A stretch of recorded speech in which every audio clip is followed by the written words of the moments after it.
1, 2, 3, ready, break, fire.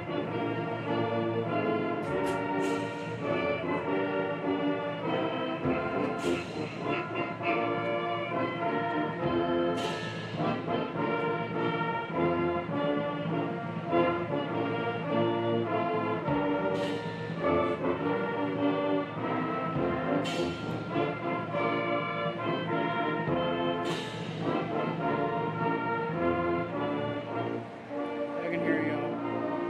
Yes. It was off.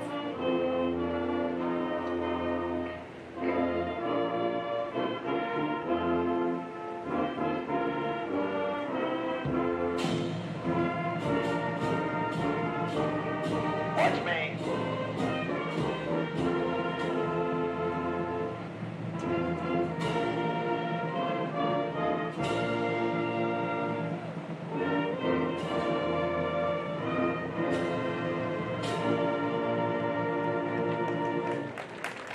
Military service members past and present, please remain standing as we give you our First Sims Bank salute.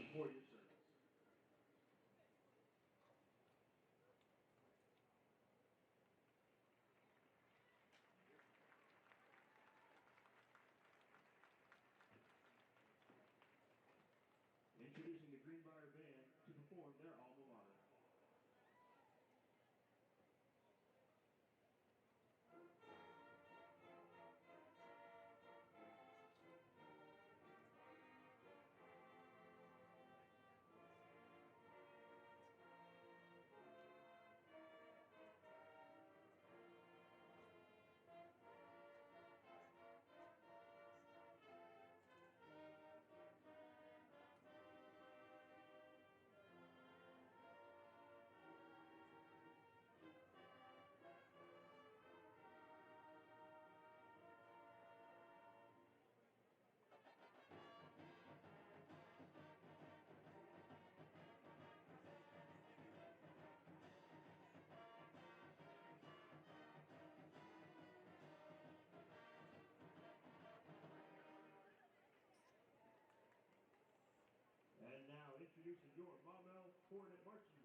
number 34, Marcus Simpson, and number 53, Asher Ripple. And the captains for the Hornets, number 6, PJ Beats, number 10, Jaden Gabriel, number 53, Connor Cortez, and number 55, Caden Sherman.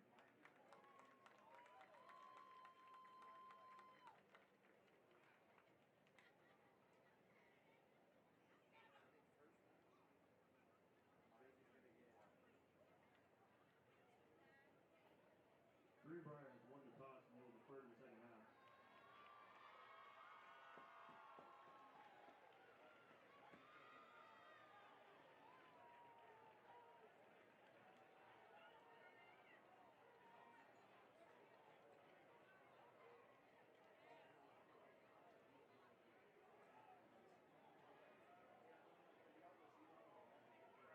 What? Oh, sorry. Are they live currently? Was I in the camera? We're going for real this time. Get ready. They're going to line up and we're going down. What did you say? Was I in the camera? Okay. You're about to be. Yeah, I'm glad you warned me then. Yeah, if you look over there, that big screen, you can tell which game it is. We got 3 different screens over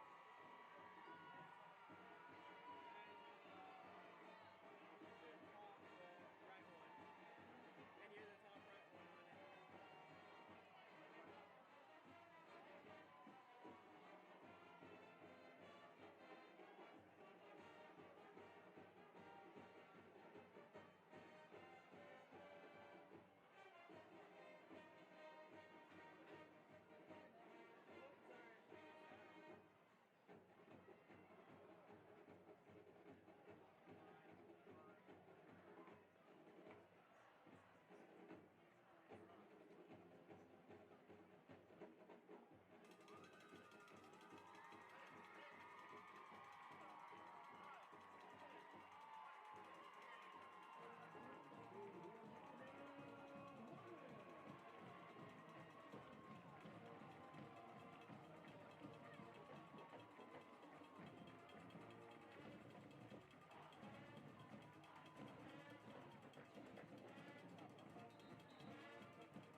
is brought down to the line of scrimmage. Pregame, second and 10, Hornets. Easier for me on this.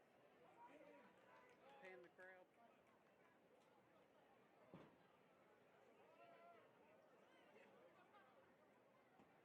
You were checking to see if he could hear you or not.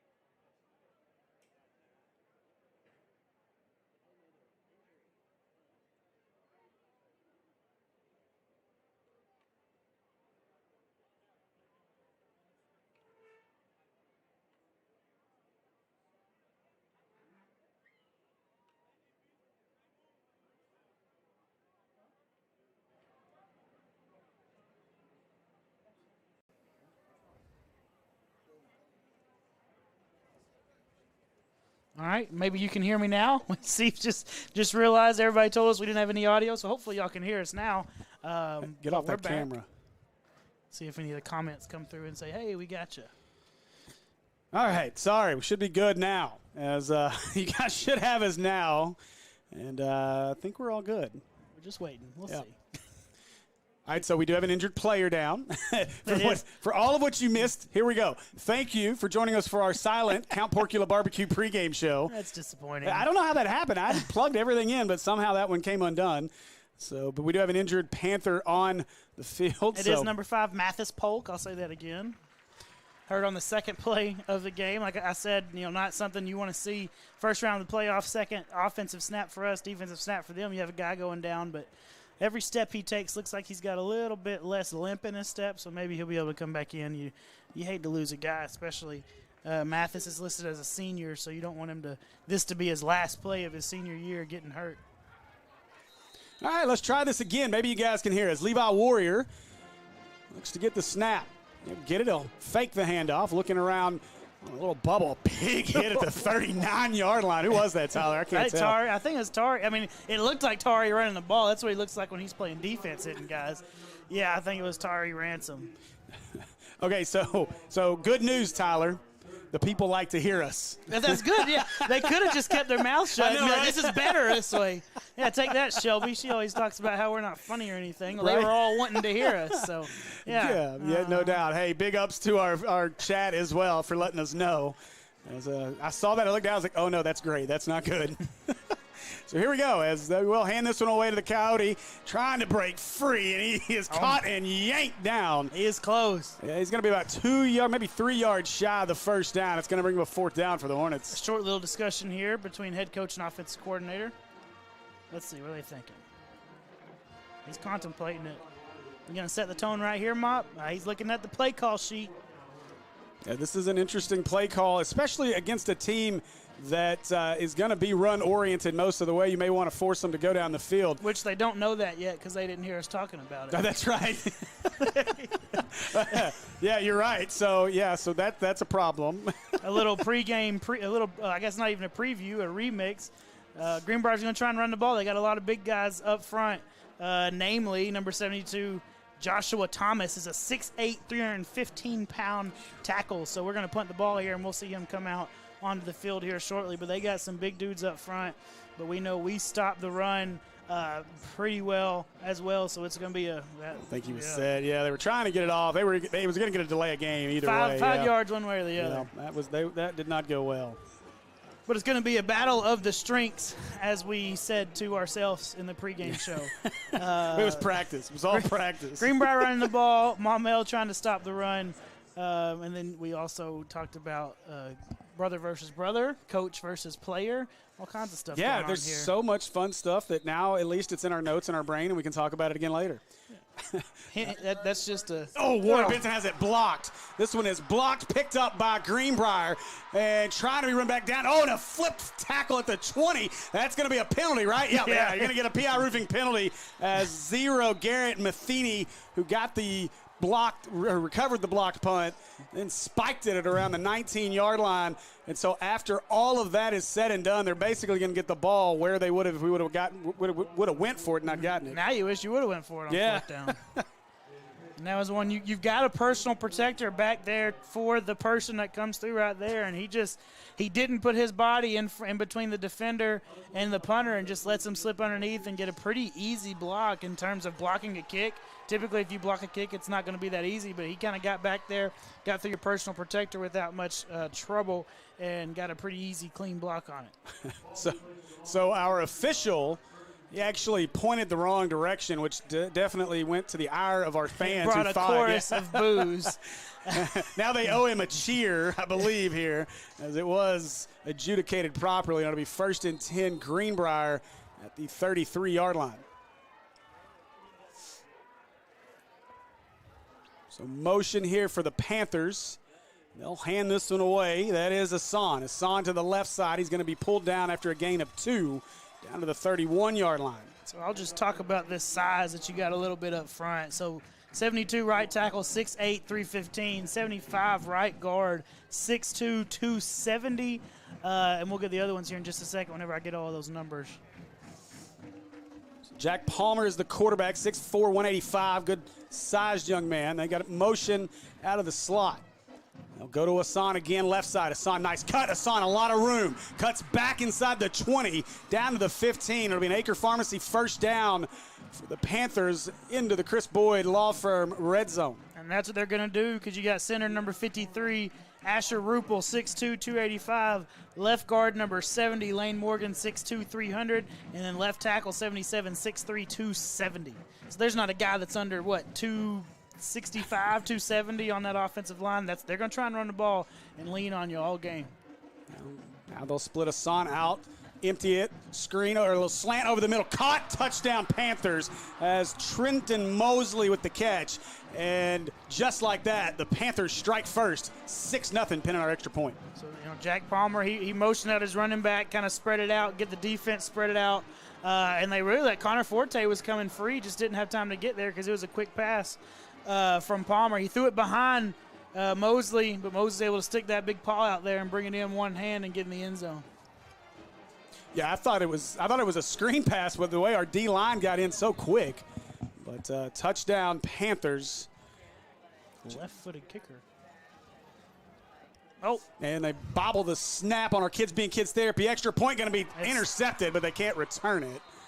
And so that'll blow that dead. So after our Kids Being Kids Therapy extra point, it remains 6-0. Greenbrier leads. Oh, man, now we got to – is Bubba going to be hurt now from that awkward tackle after the pick? Oh, we don't need that. No Jaden Gabriel, at least limited. So let's hope Bubba's okay. He's uncomfortable. Something, hand or wrist. He kind of got drugged down, elbow, shoulder, something on that left arm, it looks like. Picked it off, then got drugged down in very awkward form on a play that was dead from the start.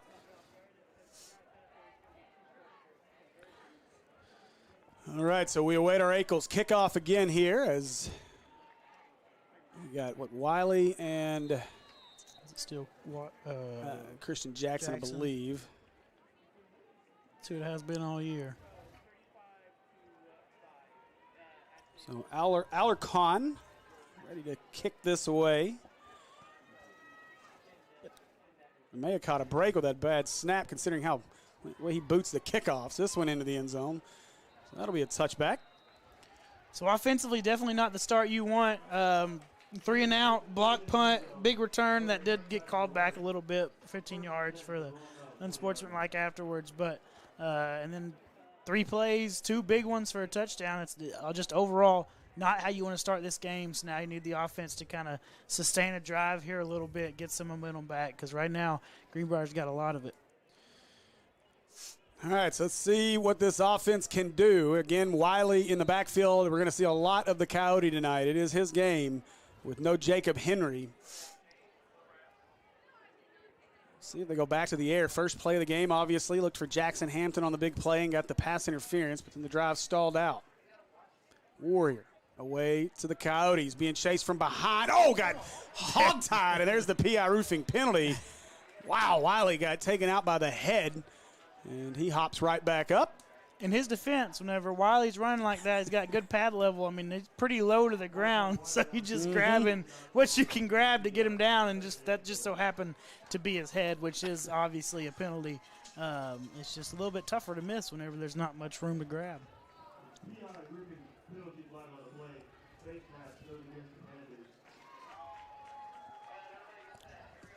So the penalty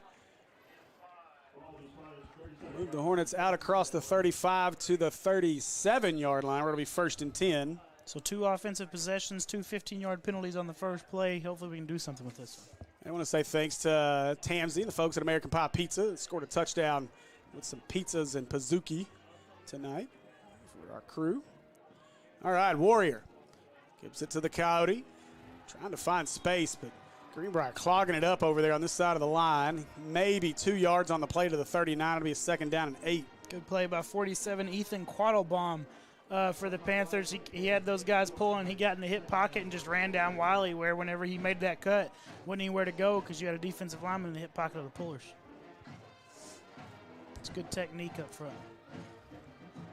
So Warrior, a look to the sidelines.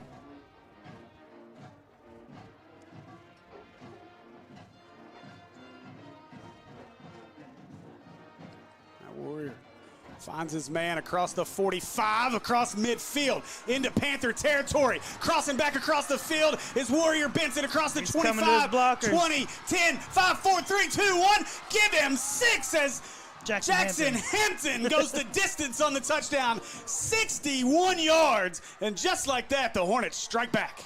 Uh-oh. Or do they? We've got a PI roofing penalty way back where all those blocks were. Back here at the 47-yard line.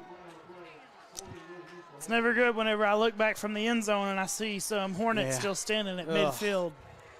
Now the chorus of boos for the officiating crew will rain down again. The play is going to result. Well, let's see how they mark this. It was thrown at the 1st down marker, so it's going to be at the first. So it's going to be 2nd and 10. Yeah, 2nd and just a little more than 10, but yeah. So some downfield blocking that had the holding. You imagine it's out there at one of your receivers. Really good play by Jackson Hampton there, and he even had enough wherewithal to go find Warrior Benson to give him a block on the other side of the field. Hey, Andy, start on your field cam. Don't watch on there. Don't watch out here. No, he didn't. You tell me he didn't get in the neutral zone. Try the delayed handoff up the middle. I think that's Thomas breaking tackles across the 40, out across midfield, and now into Panther territory, and another Acre Pharmacy 1st down here for the Hornets. That's a heck of a run by Thomas right there. 2 big broken tackles where guys had clean shots on him, and he just kind of runs through arm tackles. He's a big, thick guy that's hard to bring down. You just going to put an arm on him, he's going to run through it, get a 1st down. I'm waiting on them on that little GT play that they ran 2 times in a row. Wiley got chased down running this way, and then they kind of threw the bubble off of it. Waiting on Levi to pull one and maybe run because they're doing really good getting in the hip pocket, but leaving that edge a little bit more open. Warrior, they'll fake it. Warrior will keep it. They're going to get at the corner, and he'll go out of bounds just across the 47-yard line. Maybe a yard on the play. It'll bring up 2nd and 9. That's a good – that coach got taken out over there. It's a good view by Kristen Ensign on our field cam down there. Oh, boy.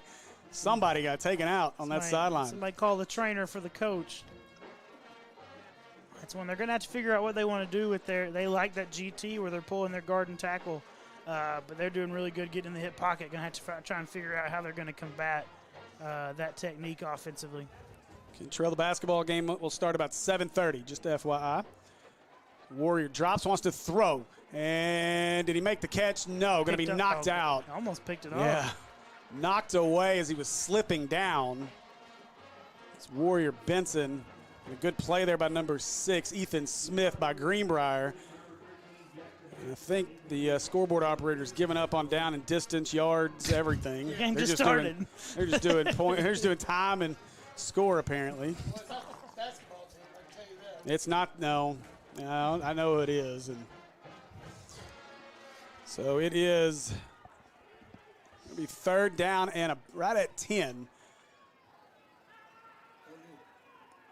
Warrior drops. He'll step up through the pressure. Got room to run right up the middle of the field, but we got a PI roofing penalty back here. He slid and he got lit up. He did get lit up by 3 guys, but this is going to come back. I think we're going to get another hold on the Hornets. They're lucky this isn't the NFL. That's an easy 15 if you're in the NFL. He had 3 guys land on top of him. Robinson, no problem so far with Valonia, 14-0 with 5:03 left in the first. Didn't expect much of a problem. No, this was Greenbrier handled Valonia last week in their big rivalry game. They handled them on all levels, like 7th through 12th grade. I saw all beat Valonia last week. So big week to be a Panther last week. Well, let's hope we stop their run here tonight. 6:30 to go in our first quarter. It's 3rd and 20 now.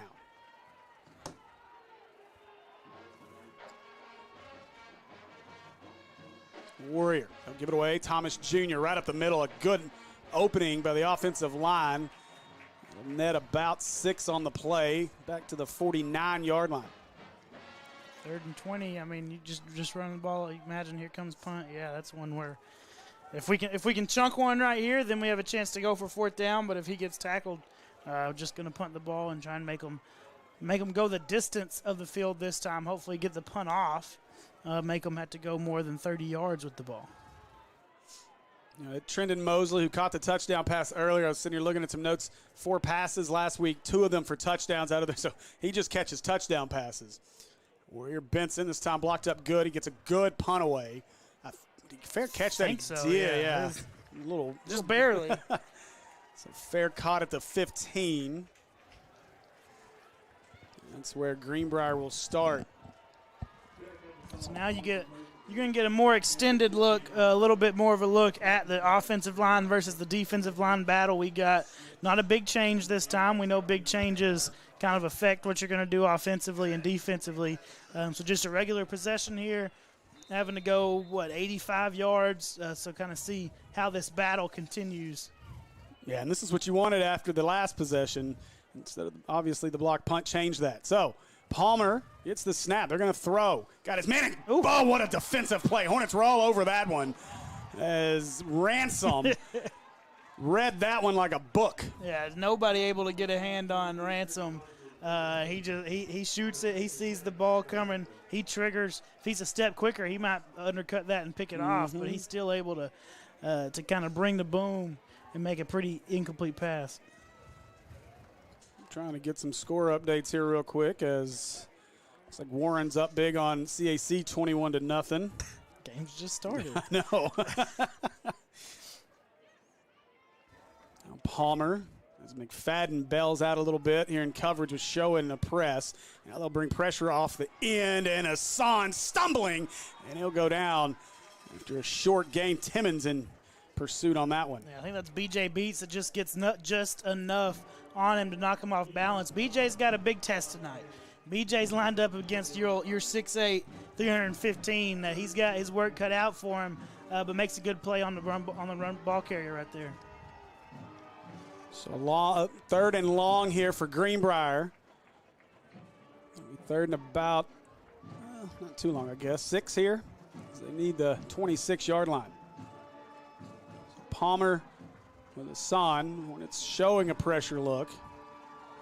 And now they'll go to Hassan around the left side. And he is going to be out to the 27. That'll be enough for an Acre Pharmacy 1st down. And they get a hand on him right at the line of scrimmage. They're just not able to get him down. Then he gets north and gets just enough for the 1st down. So you had a chance there at him. Run through an arm tackle, though, and get another fresh set of downs. So 1st and 10 now after the Acre Pharmacy 1st down. Son to the right now of Palmer. 3 receivers. Motion a man. That's where they go on the little jet motion. And the Hornets again string it out, make a great play.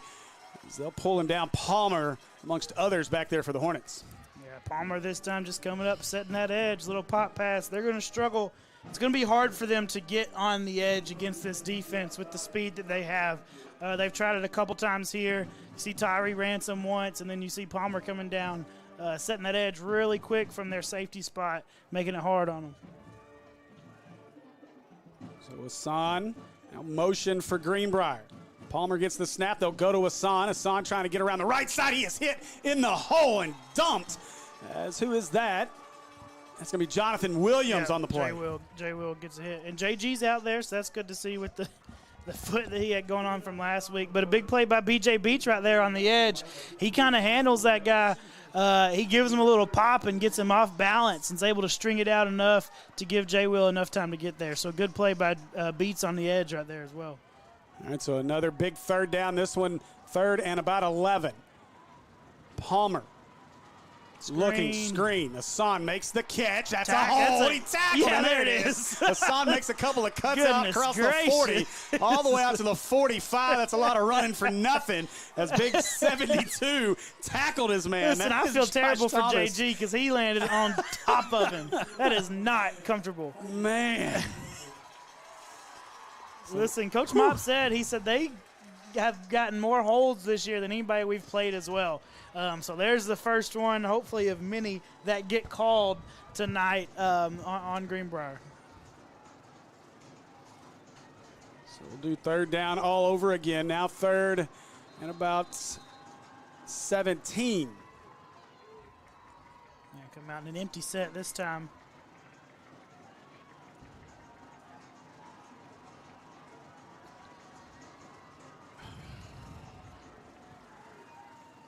Now Palmer, empty set, 5 to snap it.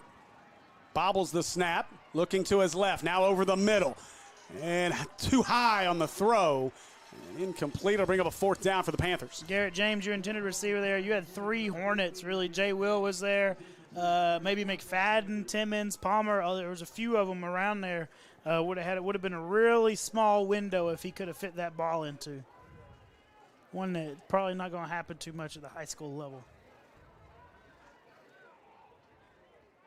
So big stop there. Just talked about it was a completely different situation this possession and the first offensive possession for Greenbrier. You had a big change, big swing on the blocked punt that they're able to 3 plays go score. This time you have more of a natural looking defensive possession and a big stop. Left-footed kick. And coming up, making the catch. Oh, and hit hard at the 47-yard line is Derek Palmer. But Palmer didn't look worried or scared to catch that punt as he was ready to run with it. Listen, I'm gonna be stressed out now on punts because now that Jacob's not back there, Jacob, he lets it bounce, and if he gets a good bounce, he'll grab it and he'll go. But if it's not, he'll just let it go. And Palmer, he's gonna try and catch the thing. Makes me a little bit more nervous just because we know how I feel about returning punts.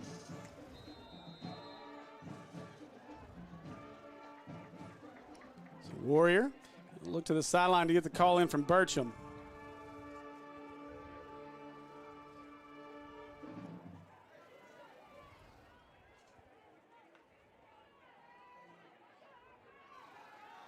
Warrior drops. He wants to go deep. Launches it up over the middle. What a catch inside the 15, down inside the 10. Warrior with a big play. Good play by Tyree Ransom. He has him beat, and it's slightly underthrown, not by a whole lot, but just slightly. But Tyree gets away with a mini little push-off that nobody saw. He didn't even extend on it. Typically, you get the flag when they extend, but he does good just to kind of get himself enough room to go up and make a really good catch. It's quickly down to the 9 here. First and goal inside the Boyd Law Firm red zone. 2 minutes to go here in the first. Do the little inside pitch. The Cowdy cut slips down at the 5, and it'll be second and goal at the 4. It's a good little 5-yard run just to get you down to second and goal from the 4, like you said again. Coach Mop also said expect to see, they call this Chick-fil-A, apparently. Expect to see that formation more than we typically do tonight, so they're going to come out another play. And it's really just tight doubles with a pistol formation. I'll do it again. Cowdy trying to get to the edge. This time Greenbrier stacks it up, but Wiley breaks the tackle. Oh, and a nice play by the Panthers to pull him down at the 5, and we got a PI roofing penalty. Yeah. You got to believe we know what this is. The second effort's going to get you a hold call, too. That's one where, unfortunately, just kind of wanted to go down on that first one so you don't have the extra time to get the holding call.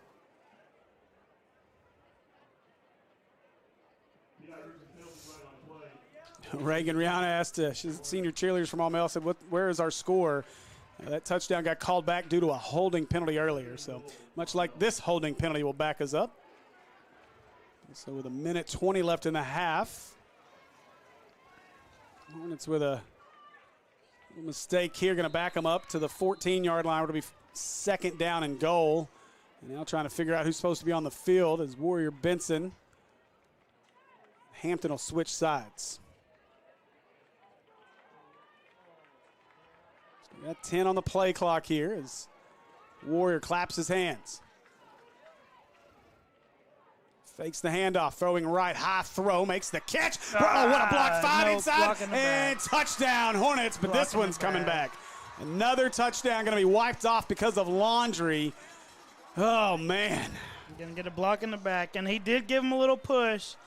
He was coming back for it. All you saw were numbers in the back. You just got to stand there and let him run into you, but he gave him a little push, and you're about to see it.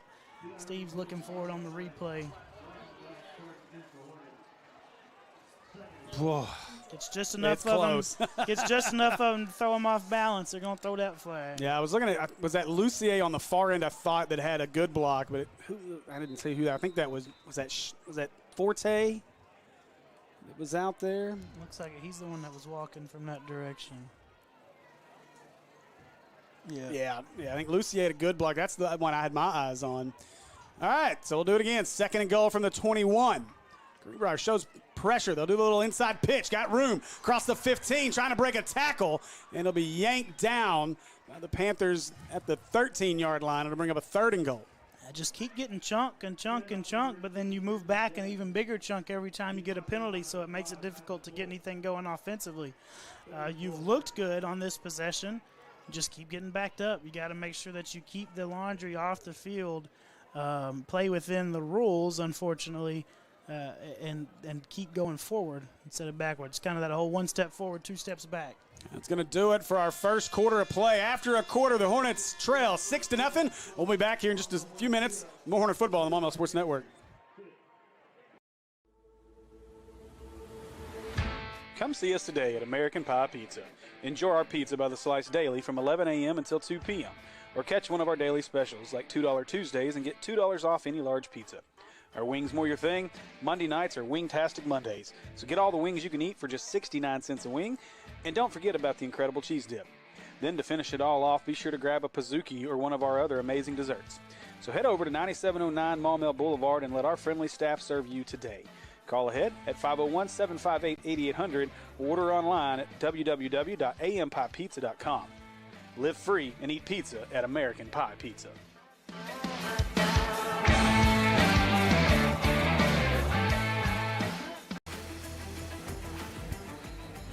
All right, welcome back, folks, as we are about ready to start the second quarter here from Hornets Stadium.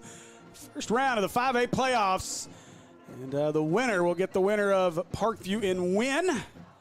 And currently, Greenbrier leads this one 6-0. And Tyler, that first quarter kind of felt like a microcosm of the season. We do a couple of good things, and we get some Laundry on the field that backs us up, or we do something to kind of ruin the good momentum. And let's see if we can figure out a way to get in the end zone here on third and goal from all the way out at the 13. Yeah, something that hurts us. All right, Steve, you got Anthony Kennedy Jr. He's at left tackle, but he's the end man on the line of scrimmage. They're going to try and throw him the ball right here. This may be interesting. He is. See if they identify it. Thomas out. They're looking to throw pressure. Warrior gets away from it, gets it to Thomas, but threw it on the turf. Thomas had to go down to make the catch. Really, probably would have been better off to let that drop. Instead, it's going to be a 2-yard loss and fourth down from the 15. Bringing out Cooper. So we get a kids being kids therapy extra point, or field goal, sorry, from Cooper Forrest. I know, he's continued to gain confidence here over the last few weeks. And I've had some good conversations with him, and just a good kid who's excited to be on a football field right now. Big kick right here for him. So 32-yarder as Warrior puts it down. Kick is up. It's got the distance, and it is right down the middle. Great kick there by Forrest Cooper. Got a good boot on that one. Nice. A true kick there. Has a little bit of height on it, some distance on it. He was good from 10, 15 more yards with a kick like that. All right, so points on the board for the Hornets here after our kids being kids therapy field goal. I want to say thanks to our friends over at Kids Being Kids Therapy for being a sponsor this year of our extra points and field goals. So you guys make sure you go see our friends over at Kids Being Kids Therapy right here in Maumelle. Your only therapy clinic in Arkansas, pediatric therapy clinic in Maumelle. Sorry, let me say that right. So it's a big possession there. Obviously, you've been in the end zone twice so far this game, and both of them have been called back because of a penalty. Or have you been in it 3? No, it was just a 2 right there. I didn't remember. We might have scored twice down there on that last possession. Yeah, we did. Both called back. I don't remember. But been in the end zone at least twice. They both got called back. You at least now have something on the board. Cut it to a 3-point game, so you could tie it up if you get another field goal, but hopefully you get a touchdown and you kind of extend a lead if you can take one rather than just tie it up. So Forrest on for our Ackles kickoff. Put a foot into it. This one will be returnable. At about the 16-yard line. Out across the 30. Got room. And Cooper Forrest, last man to meet, makes the tackle out at the 45. He'll come down at the 47-yard line, and that's where the Panthers will start this drive. Cooper Forrest right there doing both of his jobs. He gets the kickoff, and then he gets a little tackle there. You always like to have a kicker that's not scared to put his head in there and make a play whenever he has to, and that's not the first time Cooper's done it. He's made a few tackles this year. All right, so we'll see if this defense can continue to try to slow down the running game. That last drive was a good one. Obviously, a big play called back because of a tackle hold on Ransom, and so Greenbrier ended up punting.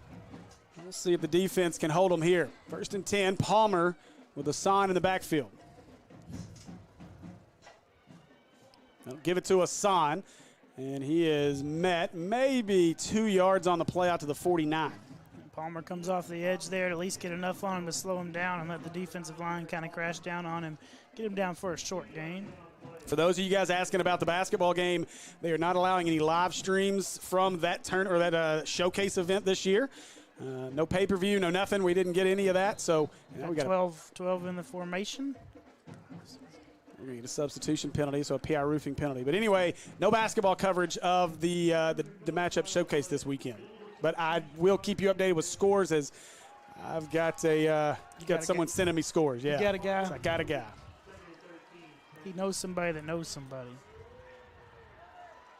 And that's all we need to know. You're going to get plenty of coverage in about a month, and you want as we get into conference play. Now motion here. And they hand it away to Hassan, and Hassan is wrapped up by Caden Sherman. Great job there by Sherman. Caden Sherman was engaged, and he's able to just get off that block real quick, get a hand, get him wrapped up, get him down. Had a little bit of help from Jay Will coming from behind right there, but Caden Sherman did a lot right there while engaged with an offensive lineman. Really good play. So 3rd and long, 3rd down and 11 for the Panthers. Fake it to Hassan. Looking for a man over the middle, wasn't there. Throw is caught, but it's going to be short of the first down as they get into Hornet territory to the 46-yard line. Palmer, looks like, is that Eric Hewitt, number 12? I believe on that catch. Yeah. And Palmer had the coverage initially at the line of scrimmage, and then he just kind of gets kind of pushed down by Hewitt for Greenbrier. And he comes free just enough to get the ball to him. Didn't get anything after the catch. A good play by the Hornets to get him down. Brings up a big 4th down. And so the Panthers will stay on the field. Palmer and Hassan in the backfield. 4 receivers in the set. They just try to get us to jump off sides. Still plenty of time. Now 8 to snap. And they will snap it. Palmer looking right. Got his man, but he dropped it. Ball is dropped. Is a little behind him on the curl route. And so that'll be a turnover on downs, and the Hornet offense back on the field. It looks like Palmer was throwing it right past the stick. And the intended receiver looks like he ran about a yard deeper than Palmer was expecting him to throw the ball. So he threw it underneath him, wasn't able to get there back to it because he went just a little bit too deep on the route that Jack was looking for. All right, so the offense. Let's see if the Hornets can take the lead here, or at least get into Cooper Forrest range. Defense has showed up the past 2 possessions. Like we said, normal possessions, giving the ball to them in a regular way. That's not a big change or sudden change. Good 2 big stops. So Warrior fakes the handoff, looking, throwing. Oh, had 2 receivers in the area, and I don't think either one of them knew who it was intended for. They both went for it a little bit, but I think it was both out of both of their reaches, too. So I don't even know that there was going to be a chance to catch that one. And Warrior, Benson, and Christian Jackson over there. You're going to see a lot more Christian Jackson in the slot tonight without Henry out there. So 18's been in there a lot at that slot when we've been at 4 wide. And a lot of Nathan Thomas Jr. as well. He's in right now.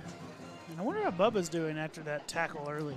I haven't seen him, I don't believe. They'll go to Thomas. Thomas trying to make a few cuts. The hole closes up, and now a scrum at midfield. That scrum's going to fall into Panther territory. Surprised our officials didn't blow a whistle. The white earlier hat was there. ready. He was close to. You could see him getting ready for it, but then it started moving forward. It inched forward just a little bit right before he blew the whistle, able to get 1 or 2 extra yards out of it. You see Coach Tribble over there asking the same question to the side judge as to why they didn't stop it. He said that he was giving the motion from his hand. There's Bubba. We do get Bubba back on the field. That's good to see. Speaking of, Thomas will come off, and it looks like he's jogging okay at the moment onto the field.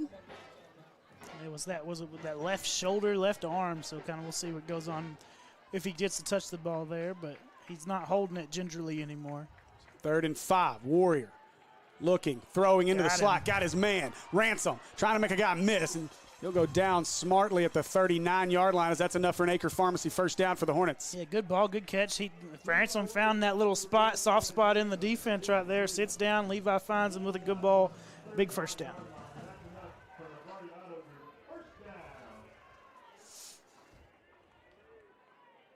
Now Warrior, Bubba Johnson still in the backfield.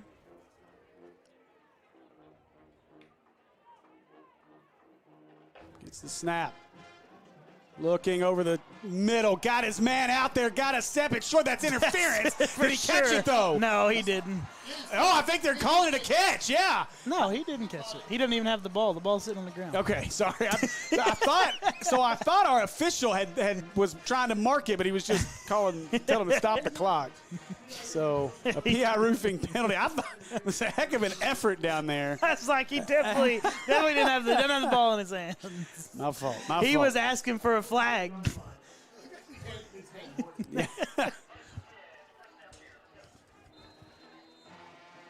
Man. And that's a throw. Warriors just going to continue to get comfortable. Just a sophomore, which really played a whole year. You're beyond sophomore in play, but, man. he put a little bit too much air underneath that one and didn't lead it as much. Warrior, they'll give it away to the Coyote. Wiley looking, probing, nothing there. No, he stays on his feet again. Wiley, like a magician, breaks another tackle. And now, after all that, no gain on the play. It'll bring up 2nd down, maybe a yard, 2nd and 9. There's more laundry on the field. Greenbrier has a coach out at the numbers yelling at one of his guys. Goodness, he does. Wow. I wonder, maybe they got a face mask with all that craziness. Let's see what we get. PI roofing penalty.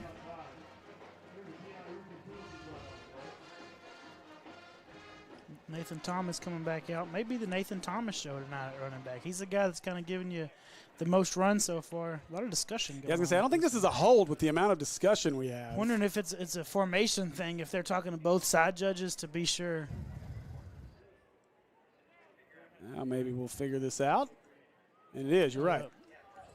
That's why you're here, Tyler. Well, communication between both side judges. They figured, was your guy on the line? Was your guy on the line? I don't know. My guy was off. Was your guy on?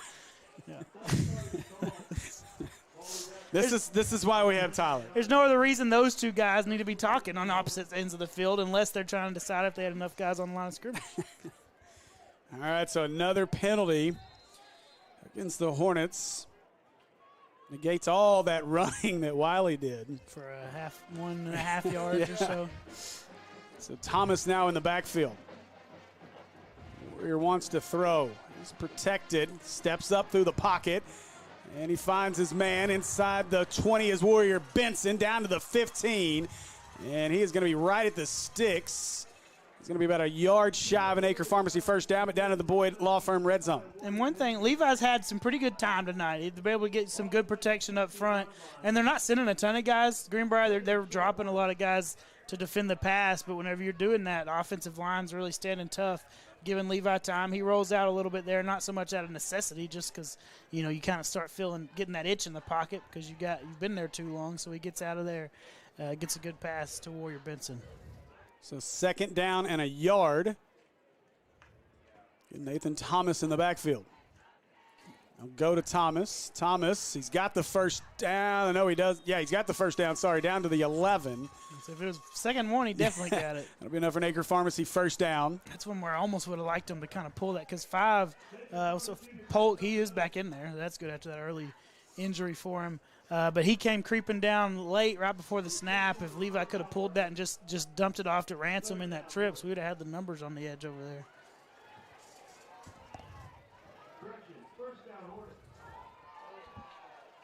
They're doing it again. Or is that the replay? Oh, we're behind really bad. Yeah, I'm way behind. Sorry. Because your computer's right. I'm having to look over. Warrior, they'll do the little late handoff to Thomas. Thomas probing, trying to find room. And no room there as he gets maybe to the 10-yard line, maybe a yard on the play, and it's going to bring up a 3rd down. 2 plays, not too many yards. Now you're probably going to have to throw the ball, see what you can do. If you can get it to the end zone or at least get it close enough. I guess right now you're kind of in that field goal range again to tie it up if you get down to that and have to do it. Now Bubba Johnson as well as Thomas in the backfield. His 3rd down or 2nd down play. The Sticks say 2nd. The scoreboard says 1st. So that don't count. Warrior throwing, got his man in the slot, but it's too high. Couldn't come down with it. And incomplete. So he was looking for Jackson. Man, Levi got to get that down. I just had him there, just too high. Sailed it a little bit. Switch.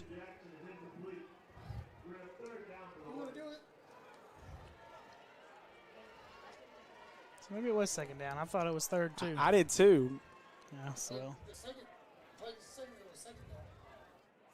Well, I thought there were 2 plays before that, but I looked at Sticks, said 2nd, so now it is 3rd down.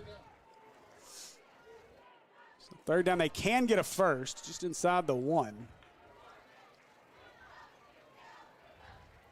Now Warrior looking, throwing. And caught at the goal line. Did he bobble it though? Touchdown, no, he caught it. What a catch to keep the feet down as Ransom. it's Tyree Ransom with the score, I believe. And it is Ransom on the American Pie Pizza touchdown. What a catch by Ransom. I couldn't tell. He got both those feet in, so I mean, if he completes the catch, it's definitely a touchdown. He said he caught it. Looked like it was a little bit of a bobble, but the ref was right there on it, so he had his eyes on it. Made a really good call because he did call it a touchdown. So I think he's right for 100%. But a big play right there to take the lead and not have to just tie it up with the field goal. That's our Kids Being Kids therapy extra point. Forrest puts a foot into it. Kick is up, and it is good. And with 5:43 to go in the first half, your Hornets lead this one 10-6. Big play offensively. To now you take the lead. You got that 4-point lead. Now you start feeling a little bit better. Defense have gotten 2 big stops after the sudden change on the first possession. Can you just keep it going? Can you keep stopping the run? Because if you can stop the run, they're going to struggle to move the ball against you. So can you continue to play strong up front? You know, we got our guys going both ways with the big guys up front for Greenbrier leaning on them. So can they stay fresh, keep those legs moving, and continue to make some plays? As we await our Hornets to come out for the Ackles kickoff. Give me a minute to talk about our friends at Kids Being Kids Therapy. Again, every child is unique, but with the help them all enjoy the same thing. A fun, fulfilling childhood. Kids Being Kids Therapy provides evaluation and occupational, physical, and speech therapy to help develop and strengthen skills while encouraging independence. Go see our friends at Kids Being Kids Therapy, 405 Edgewood Drive, or give them a call at 803-9722. Christian Jackson running on there late for the kickoff team. But now we got all 11 out there ready to go.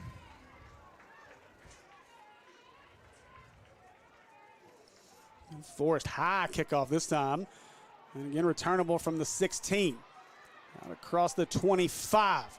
Cuts back across the field. Forrest got cut outside, now tossed down as he gets into Hornet territory. And a late PI roofing penalty is going to add 15 more to this. Are they going to just say late hit out of bounds, or was there something after? I think it was the late. I think he rode him out of bounds maybe. I don't know. They were just both kind of falling. It was Kind of what I thought too, but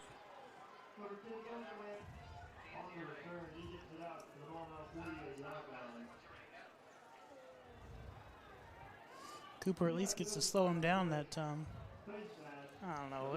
we're going to get a face mask. Okay, well, if he grabbed his face mask, then I'll give you that one. Yeah. It wasn't a late hit. So a great kick return gets better with the PI roofing penalty, and Greenbrier will start deep in Hornet territory all the way down at the 33-yard line. So now you're close to that situation you had on the first possession where they don't have to go very far. So can we get a different outcome this time defensively? Now Palmer with the snap, away to Hassan on the right side. Hassan had to go over a lineman that had fallen down in the scrum. Gets maybe 2 on the play. Make it 1 on the play, 2nd down and 9. Just keep stacking them up. Keep stacking them up. Don't let those big guys move you north and south. Make them run east and west and string it out and then get some guys there to make a play.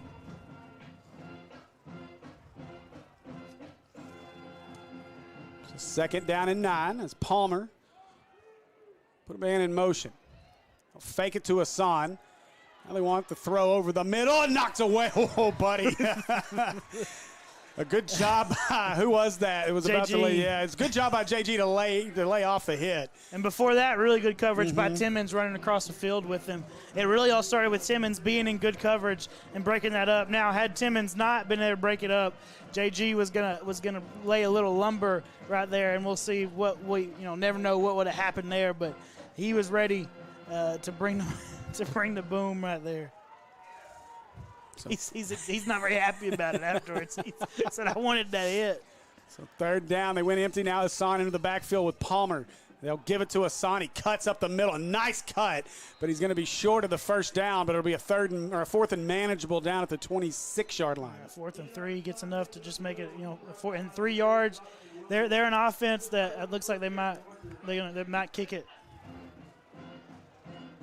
No, they're going a bigger package, because their kicker's 27, that lefty. I don't see him out there. Nope. So this is a team that they're going to take pride in being able to get 3 yards of carry. So in their mind, if they can't get this 1st down running the football, then they shouldn't win the game. So Hassan will get the direct snap. He'll run right behind the big linebacker to the right. Didn't get it. And he is stuffed at the 25 and stopped. Hornets hold on downs, and the offense back on the field for the Hornets. I'm telling you, in their mind, if we can't get 3 yards with what we have up front, I'm going to make you stop me. So they told us, I'm going to make you stop me or we're going to keep moving the ball. And we stood up and we gave them a yard and said, no, sir, we're getting the ball back for our offense. We were down there talking with Maupin early, and the one thing that he said was it's going to be good on good tonight. It's our strength against their strength. We like to play against the run. Of course, Maupin, a defensive guy, takes pride in making plays like that. And, of course, Greenbrier takes pride in making plays like that for a 1st down. And so good job by the Hornets to win that battle. So Warrior with Wiley back there.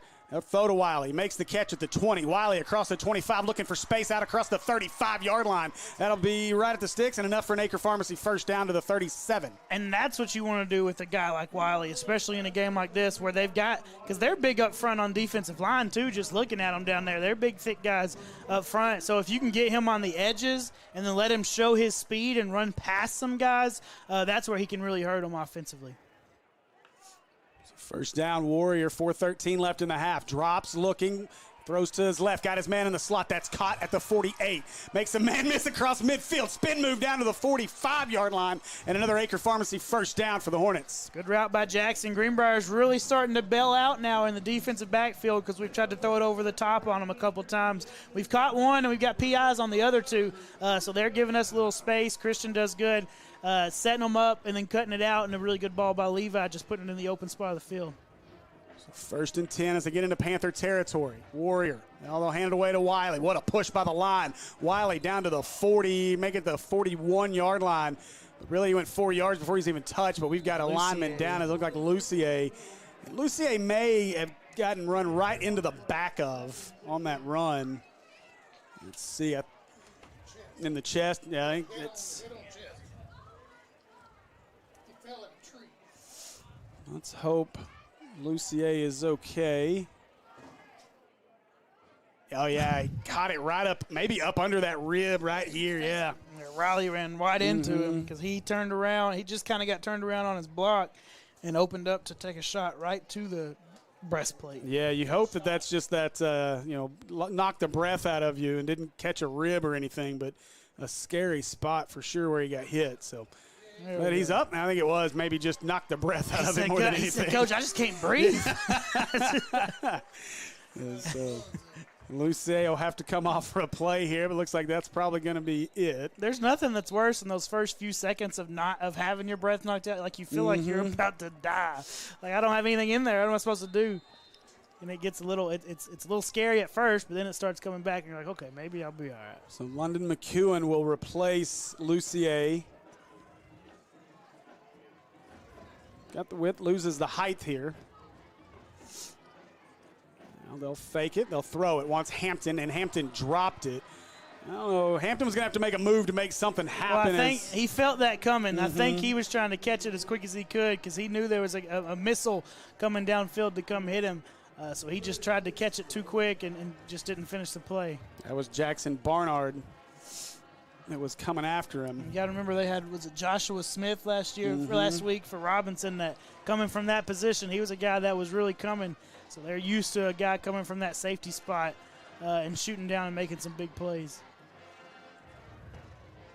I think Joshua Smith ended up being the player of the game last week, too, and that makes sense. So now Warrior, Wiley in the backfield here on 3rd and 6. Warrior dropping. He wants Hampton. Hampton on the post, and he overthrew it. Hampton kind of stopped instead of going up. Well, he helped. He got put. I mean, who is that? Jackson Barnard again at the corner. He kind of leveled Hampton out. I don't know that the route was supposed to go that way, but he kind of cut him off, made him flatten his route out, and then Levi ends up overthrowing him because of that.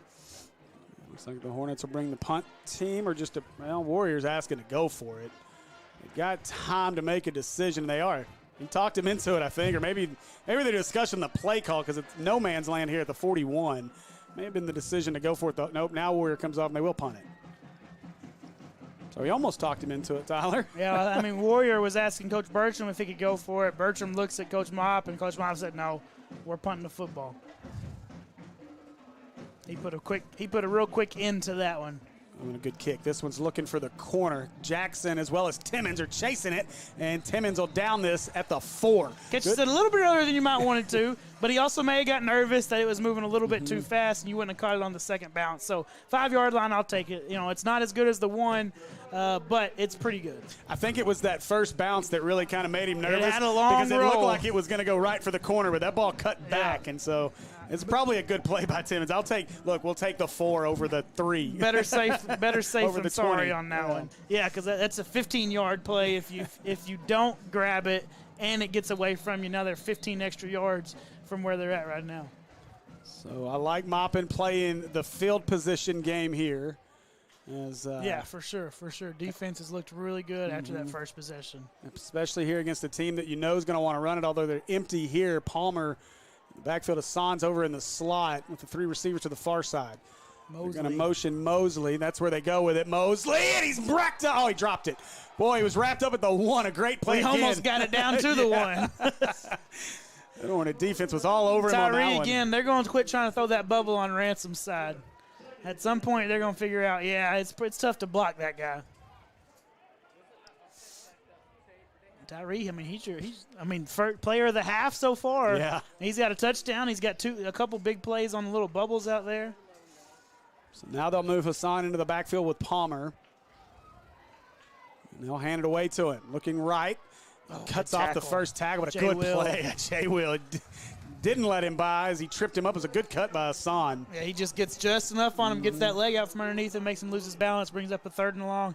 And that's the thing, a team like Greenbrier, if you're going to throw the ball on first down, risk putting yourself behind the sticks, it's going to make it difficult on you offensively because they're a team that needs to play in front of the sticks with what they like to do. Now this time they'll go without Hassan in the backfield. They'll go empty. He's not even on the field this time. Yep. They have 5 receivers on the field this time. This crowd getting loud.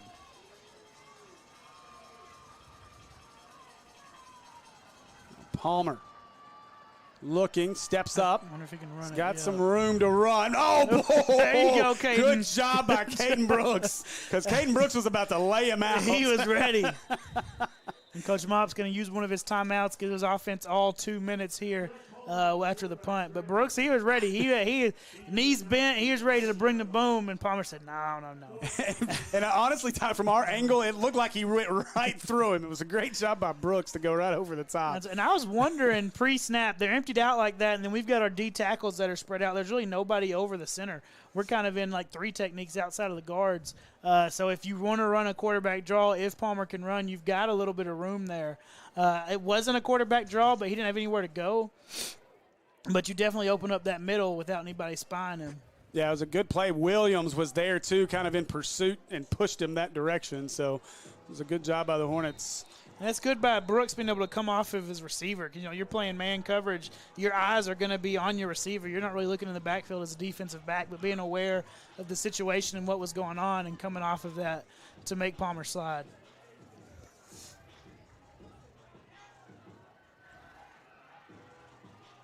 So a reminder to join us for our Ackles halftime. We'll have the band's performance as well as we'll get you some stats from Jim Ashley and keep you updated on what's going on around the rest of the state.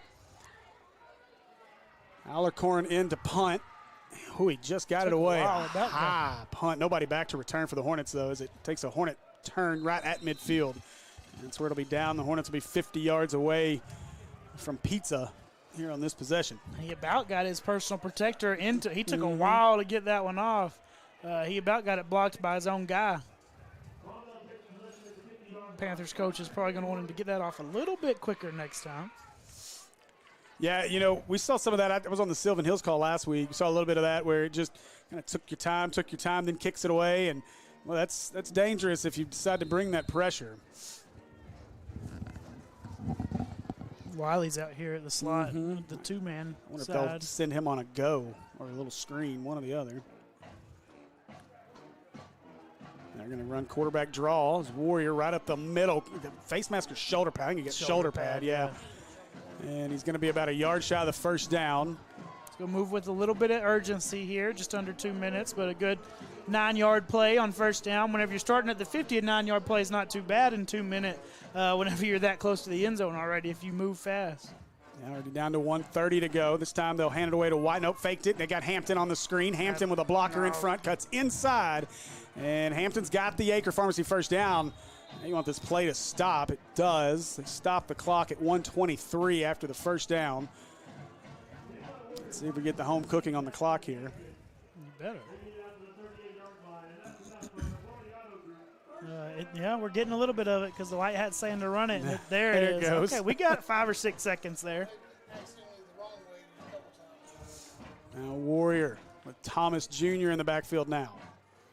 He wants to throw looking left. Now back over there. He's got Hampton. Instead throws it behind Hampton to Ransom.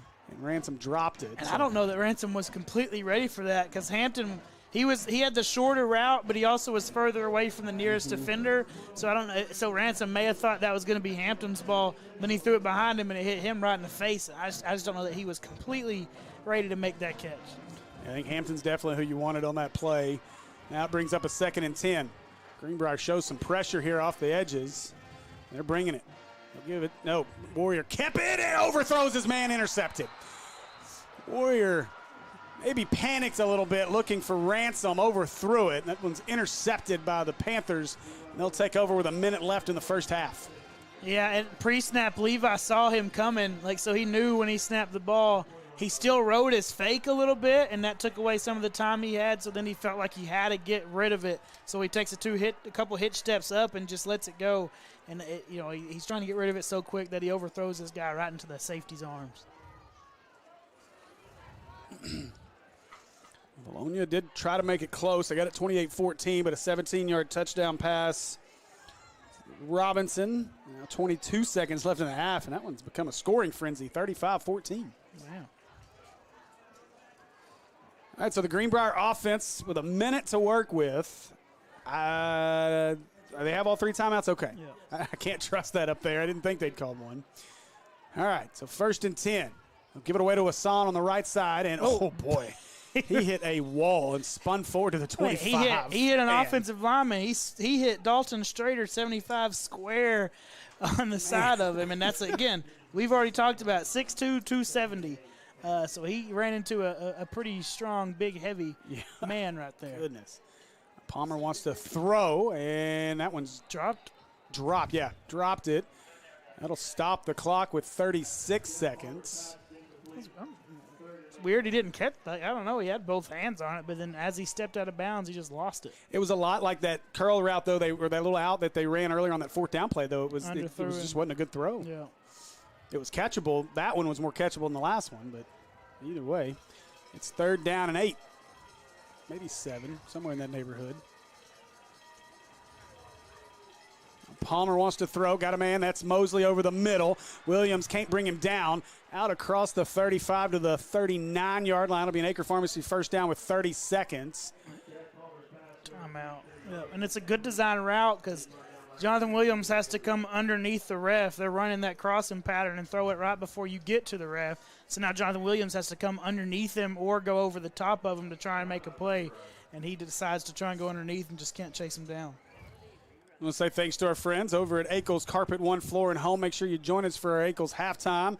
3 convenient Little Rock locations. You can call them at 501-214-0635 or visit them online at akelscarpetone.com. Kick off your next home improvement project by calling the experts at Akel's Carpet One Floor and Home. Let's see. I don't know that I've got anything. Uh-oh, there goes the scoreboard. Well, it wasn't working anyway. They weren't using it. It's back. The only thing that they were using it for the time. I guess we still need the time. You got a Hayden Sublett sighting. He's out here at this defensive end. Good to see Sublett back on the field. We haven't seen much of him at all. So, all right. Empty backfield for Palmer. Quick throw to the right. That is dropped. It's right through the hands. Same guy. 16. That's 8. No, that is Lucas Thompson. It's right through the hands. Yeah. Parkview at the half leads Wynn 28-3. It's a little bit of a challenge for Parkview, not a mercy rule in the first half, huh? Yep. I guess they didn't have that last week either, though. Coach Joe Gregory's got a really good Mills ladies squad, but they ran up against the buzzsaw that is Little Rock Central tonight. 57-21 is the final of that one. Palmer, a lot of time now. The time is Sublett's chasing him down. Throws back across his body. That one dropped at the 40, and it'll bring up a 3rd down with 20 seconds left. Wonder if Greenbrier just cuts their losses and runs the ball right here to get it to halftime. Maybe don't give Maumelle the ball back. I'm surprised they're throwing it as much as they are with all these short passes. Like they're not trying to get it up the field at all. 20 seconds, you're going to have to go downfield a little bit. Yeah.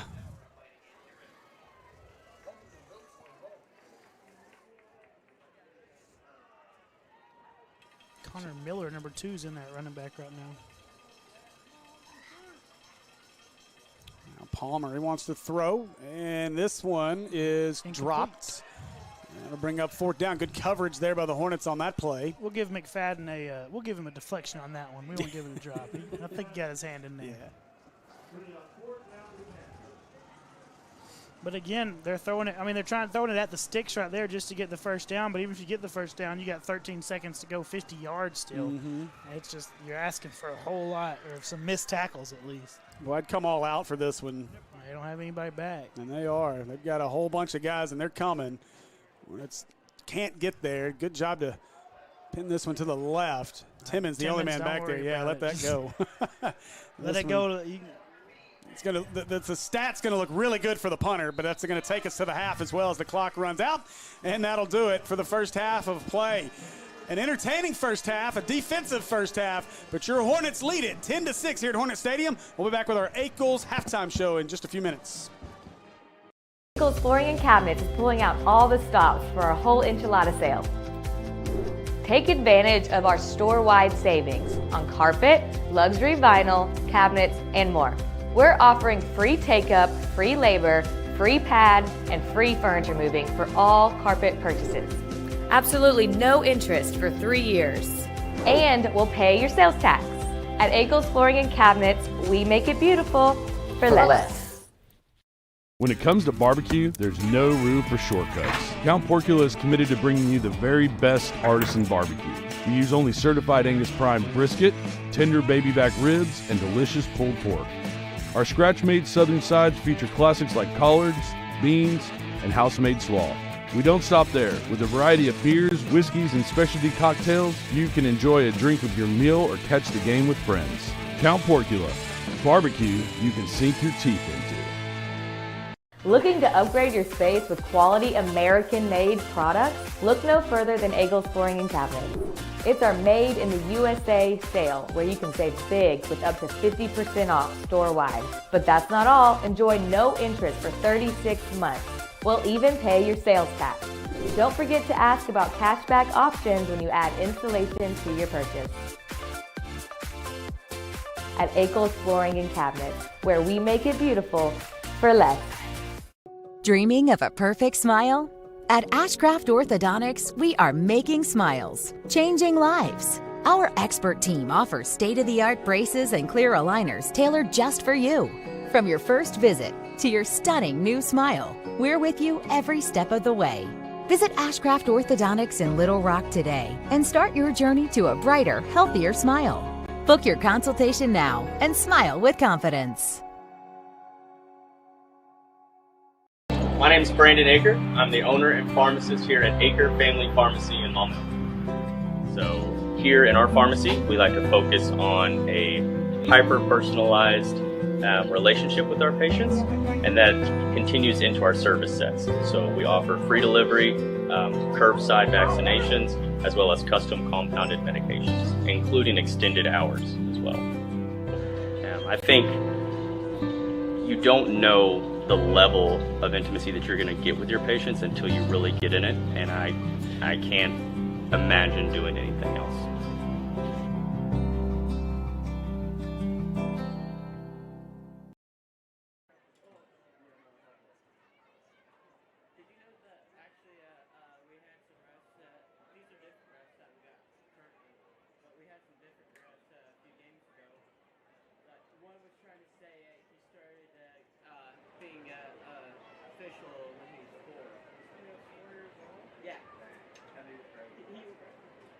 He's trying to say he started 60 years ago and he was 64. Maybe he's exaggerating. Was he being serious? He was talking to my coach. He yelled like in his face. He was all in his face.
All right, folks, welcome back to Hornets Stadium here, and thank you for joining us for our Eccles halftime. And we're going to take a look at some first half highlights, and we'll be back with some stats here from our first half.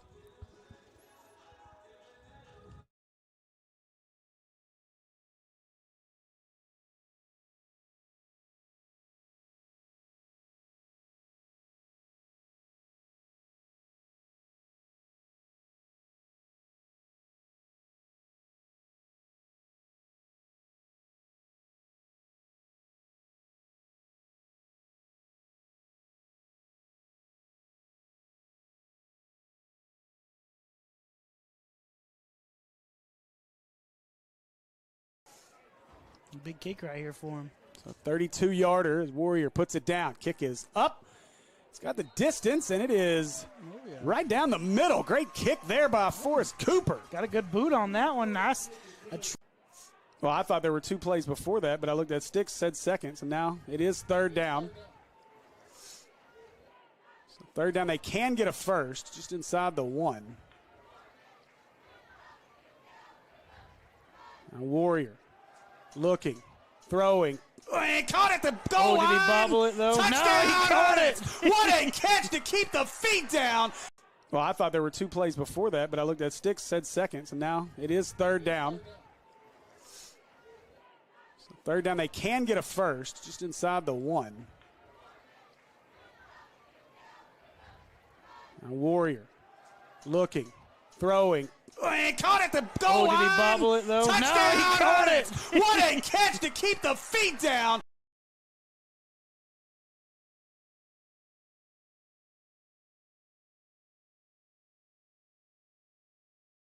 All right. So a defensive first half. What a battle there it was in our first half as we take a look at our halftime stats in this first round 5A state playoff game. Total yards in that first half. This Hornet offense, 192 total yards. Greenbrier just 86. Passing yards, 131 for the Hornets, 37 for Greenbrier. Rushing yards, 61-49 Maumelle with that advantage. Total first downs, 11-5. Hornets on top there, and then turnovers. Hornets do that 1 interception late, and then penalty-wise, both teams have been hit for a lot of penalties, 6 for 71. And really, you know, when you think about it, though, what those saved potentially for this Greenbrier team, 71 yards could have been a lot more, and that scoreboard could have been lit up a whole lot more. So, and then the Hornets score 7 for 65, and you can say the same thing about Maumelle. Without all those holds, we may be lighting up the scoreboard a whole lot more as well. So, Tyler, thoughts on that first half? Yeah, I mean, you know, we left 14 points, but it may have been in the same possession, so maybe just 7 points total on the scoreboard just from holds blocking the backs. We've looked pretty good offensively. It's just those penalties right there that have hurt us offensively and slowed us down and caused us to have to punt the ball away so much. So if we continue to play like we have been offensively and then just keep the flags off the field, right, we should see some more points. And then defensively, I mean, that first possession, they went down with a short field and scored. And after that, I mean, they hadn't done anything. I mean, right now, quarterback Jack Palmer is 3 for 12 for 37 yards. I mean, you can't ask for a whole lot more than hold him to 3 completions in the first half. You know, and he's not been helped very much tonight either, obviously. A couple of drops out there. They had a 4th down play where a better throw had an open guy, would have been a first down, but several drops as well. But again, you know, we talked about this amongst each other in the pregame because no one heard us. But we talked about, can this, because the Greenbrier team cannot be one-dimensional against this Hornet defense. It's so good at stopping the run. It's a team, it's not giving up more than 500 yards on the season rushing. And they've done a great job. They held Parkview, a great running team, down under 200 yards, I believe under 150 in that game. And so just a great job. This defense has played really well against the run. So it was imperative for Greenbrier offensively to find the passing game. And they just don't have it. It's just not there. We'll see what kind of adjustments they try to make in the second half. Yeah, we said pregame, you know, it's strength on strength. It's their offensive line versus our defensive line. Who can really challenge and who can hold up in the trenches, and so far it's been our defensive line. And it's the same issue we saw early in the year where you struggle to throw the football, so then you can just load the box and make it hard on them to run the ball, and that's what they want to do. And we're stopping the run and making it really difficult on them to throw the ball because they can't. They've not shown that they can really throw the ball, so making it hard to run the ball, saying you're going to have to beat us through the air, and they just hadn't been able to do that yet. So some other scores from around the state. Over in West Little Rock, Charlie George Stadium, Robinson leads Valonia 35-14. And in other 5A Central action, I'm trying to, every time, I'm going to tell you what, we need to catch up with the BB Badger Network in terms of ads, because every time I pull up this game, It's an ad. it's an ad. Like, my goodness, Matt Jenkins, what are y'all doing over there? I still can't find the game. I swear this is all ads.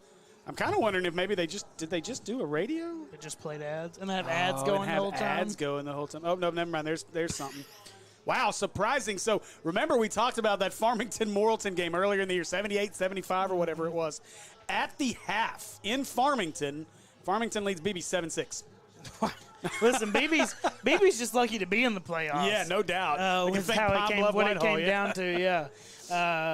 Man, that's a completely different game than you would have thought with all those points being scored. Yeah, 7-6 is surprising. We were talking about that earlier in the day, and, part of the conversation was, BB, they do some weird things offensively, special teams-wise. Like, they're very unorthodox. And so I was curious if they could score enough to keep up with this Farmington offense. But, Will and I were talking about it, and he said, I don't know. He said, I think the BB defense is pretty good. I said, they're good, but I don't think it's on Farmington. Obviously, they're proving me wrong. They're not too bad. They're not too bad. That's wild. 7-6. And then Parkview over War Memorial Stadium leads win 35-3 with about 10 minutes left in the third, as they've just gotten the second half, I believe, underway there. And I think you could, with that Farmington BB game, you can really, that helps to stress the importance of matchups in football. Like, that's why you can't compare scores from game to game, because the matchups are completely different. So where do you match up better with the team that you're playing? And obviously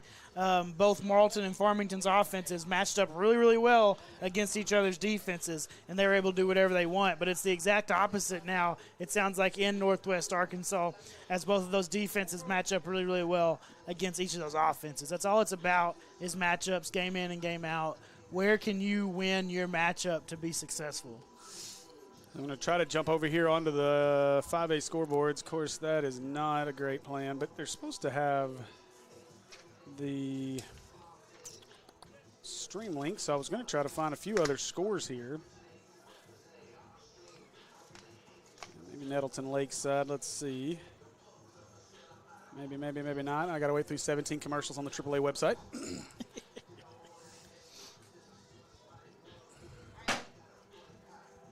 What did you break up there? Something. Oh, no, look at there.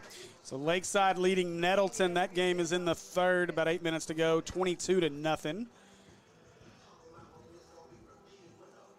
21-0, at least is the score. Valley View over Texarkana.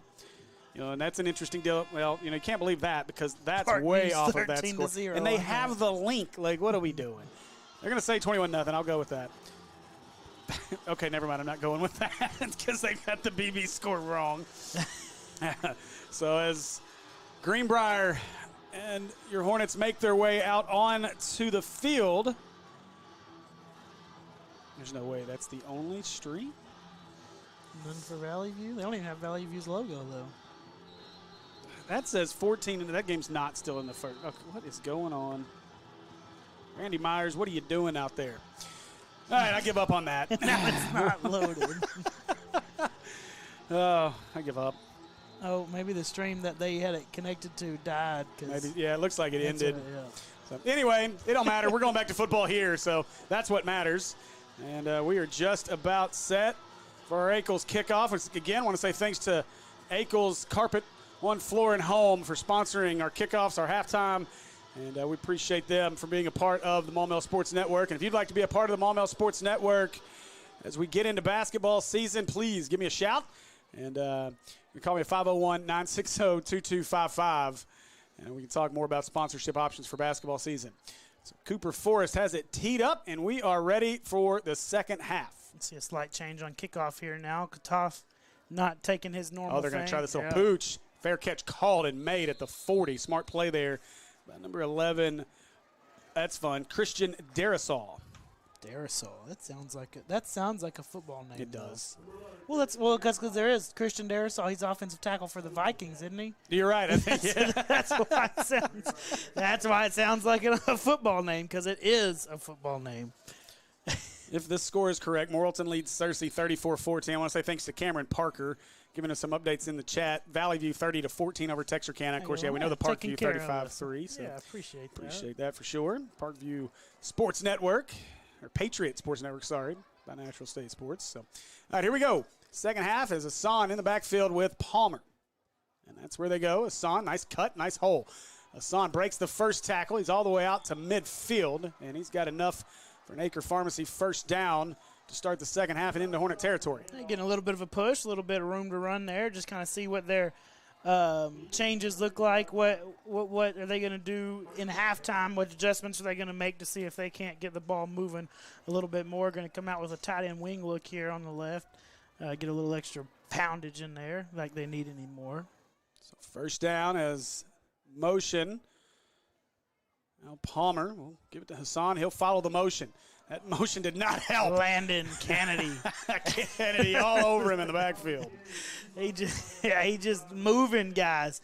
He's got the strength. We know that guy. He's got some power in those arms and legs and shoulders, and he's just moving offensive linemen up there, making tackles for a loss at his defensive tackle position.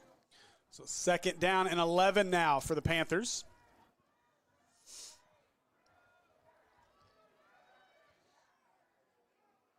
So they give it away to Hassan. Hassan broke away from Kennedy initially.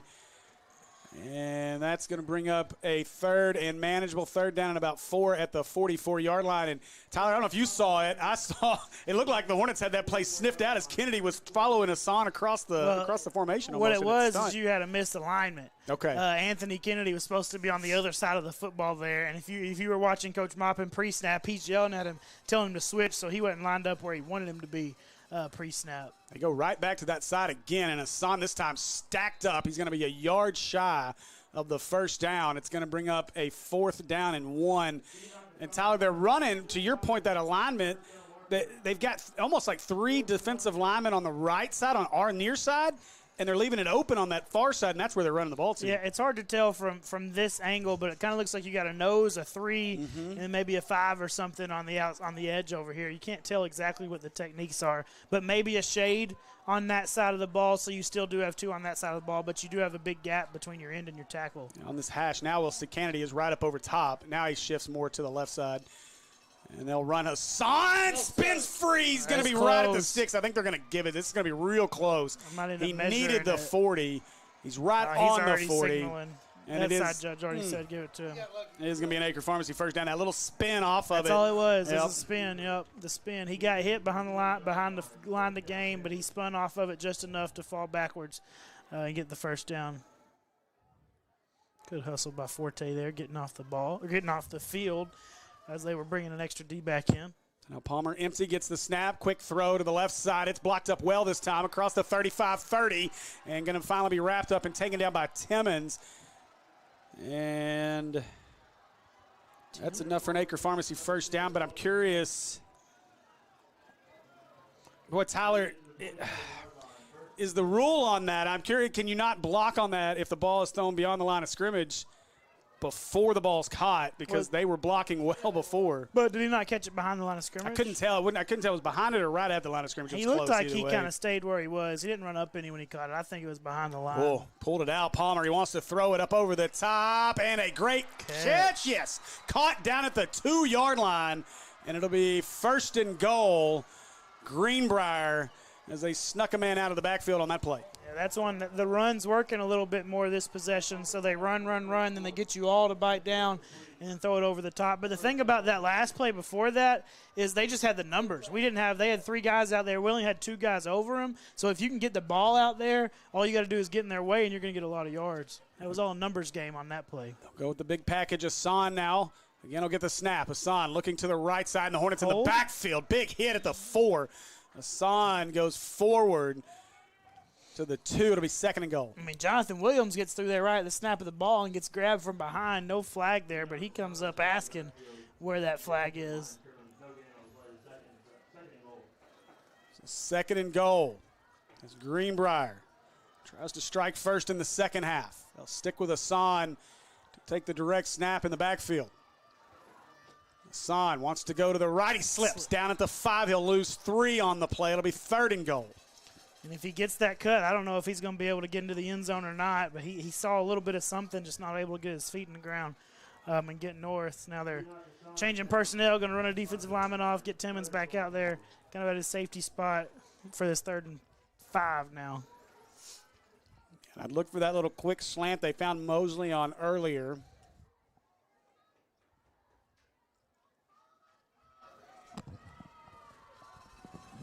Now 10 to snap it. Palmer. Looks right. Pressure. That's Forte all over him and dumps him back at the 7. Strong hands by Forte there. He just got enough of the jersey to keep him from running away from him. And here's the thing now. Nowadays, these jerseys are tight to the shoulder pads. So the fact that he's able to grab that jersey and hold on to him, that's a tight grip by Connor Forte. Boy, a big goal line stop here by the Hornet defense. And now the field goal unit will come on for a Kids Being Kids Therapy field goal. As 27, Alarcon will come on to kick this one. It'll be right down the middle. A 25-yard attempt. If you ever have a kid that complains about how tight his football jersey is, just show him that clip and say, this is why you need a tight jersey, because so that he can't grab it. The kick by Alarcon is up, and it is good. And so with 6:39 to go here in the 3rd, the defensive struggle continues. It's a 1-point game. Your Hornets lead at 10-9. And now we see how big that missed extra point, well, not even missed extra point because they didn't get to kick it, that bad snap or botch snap on their first touchdown is. That's the difference in the game right now with your 1 point after that field goal. So that was a big break for us because not a whole lot that we did. It was just a bad snap on their extra point. All right. So I do want to say thanks. If we do have any Greenbrier fans watching us, we got a really good number, a little over 200 watching currently. But I know Greenbrier did bring a stream. Now I will say I gave them the option to be out on our deck. They could have their camera where it wasn't being blinded by glass. They chose the option to be down in our visitors booth behind glass. And so they've got quite a glare because they can't figure out how to turn the lights off. The backlights in that booth don't go off. So if you guys have joined us, we appreciate you joining us. It's been a good one. 10-9 right now. So we await our Ackles kickoff.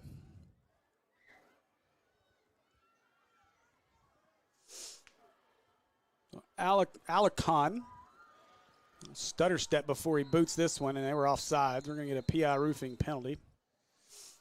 He's got a little boot, though. I mean, it's pretty much – he's a weapon offense. We hadn't seen many field goals from distance attempted. Andy. But pretty good on the kick there. Graphic.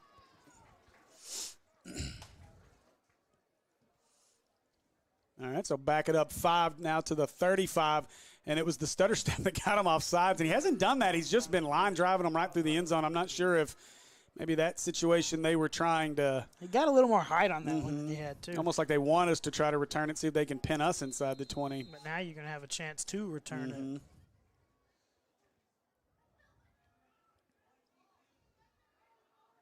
Quick update from the matchup showcase.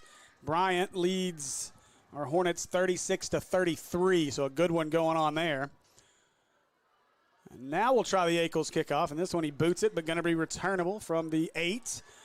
And that should be Christian Jackson looking to make a move at the 20, and he'll be dumped at the 23-yard line. He just overran his blocker right there. I think whoever it was back there with him, who's it typically?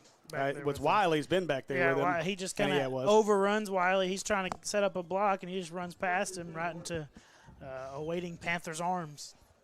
Or claws, I guess. Yeah, I think it would be claws.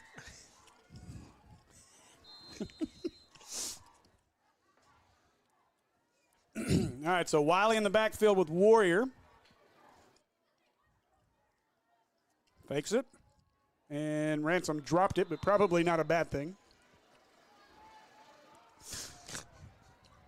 The guys falling over each other for the ball back there. Maldonado chasing it down. Hey, look, the big guys don't get to touch the ball often. They're going to try to touch it any chance they get. That's one where if Levi hands it, I think he's going to get a little chunk there. Not sure if Jackson maybe tweaked something either on the kickoff or that last play, but he's got a little limp as he makes his way to this side of the field. Now he doesn't know where to line up. Now he's set. We got stacks on either side here. Warrior pump fake. waiting a lot of time. Good protection. But now throws it behind the sticks, caught and yanked down. Is that 8 or 6 on that tackle? I think it's 6, Ethan Smith. Yeah, if you see that, that's a really good. Well, first off, they're trying to hit a deep ball. That's a really good play by your inside linebacker for Greenbrier, knocking Warrior Benson off of his route, which is what put him behind the sticks whenever Levi finally gets rid of it. He kind of runs across the middle, and they tell those linebackers get hands on any crossers, and he got hands on him, pushed him back a few yards, got him behind the sticks. Sorry, that was Mathis Polk on the tackle. So now it'll be 3rd down and long, 3rd and looks like 14 or so.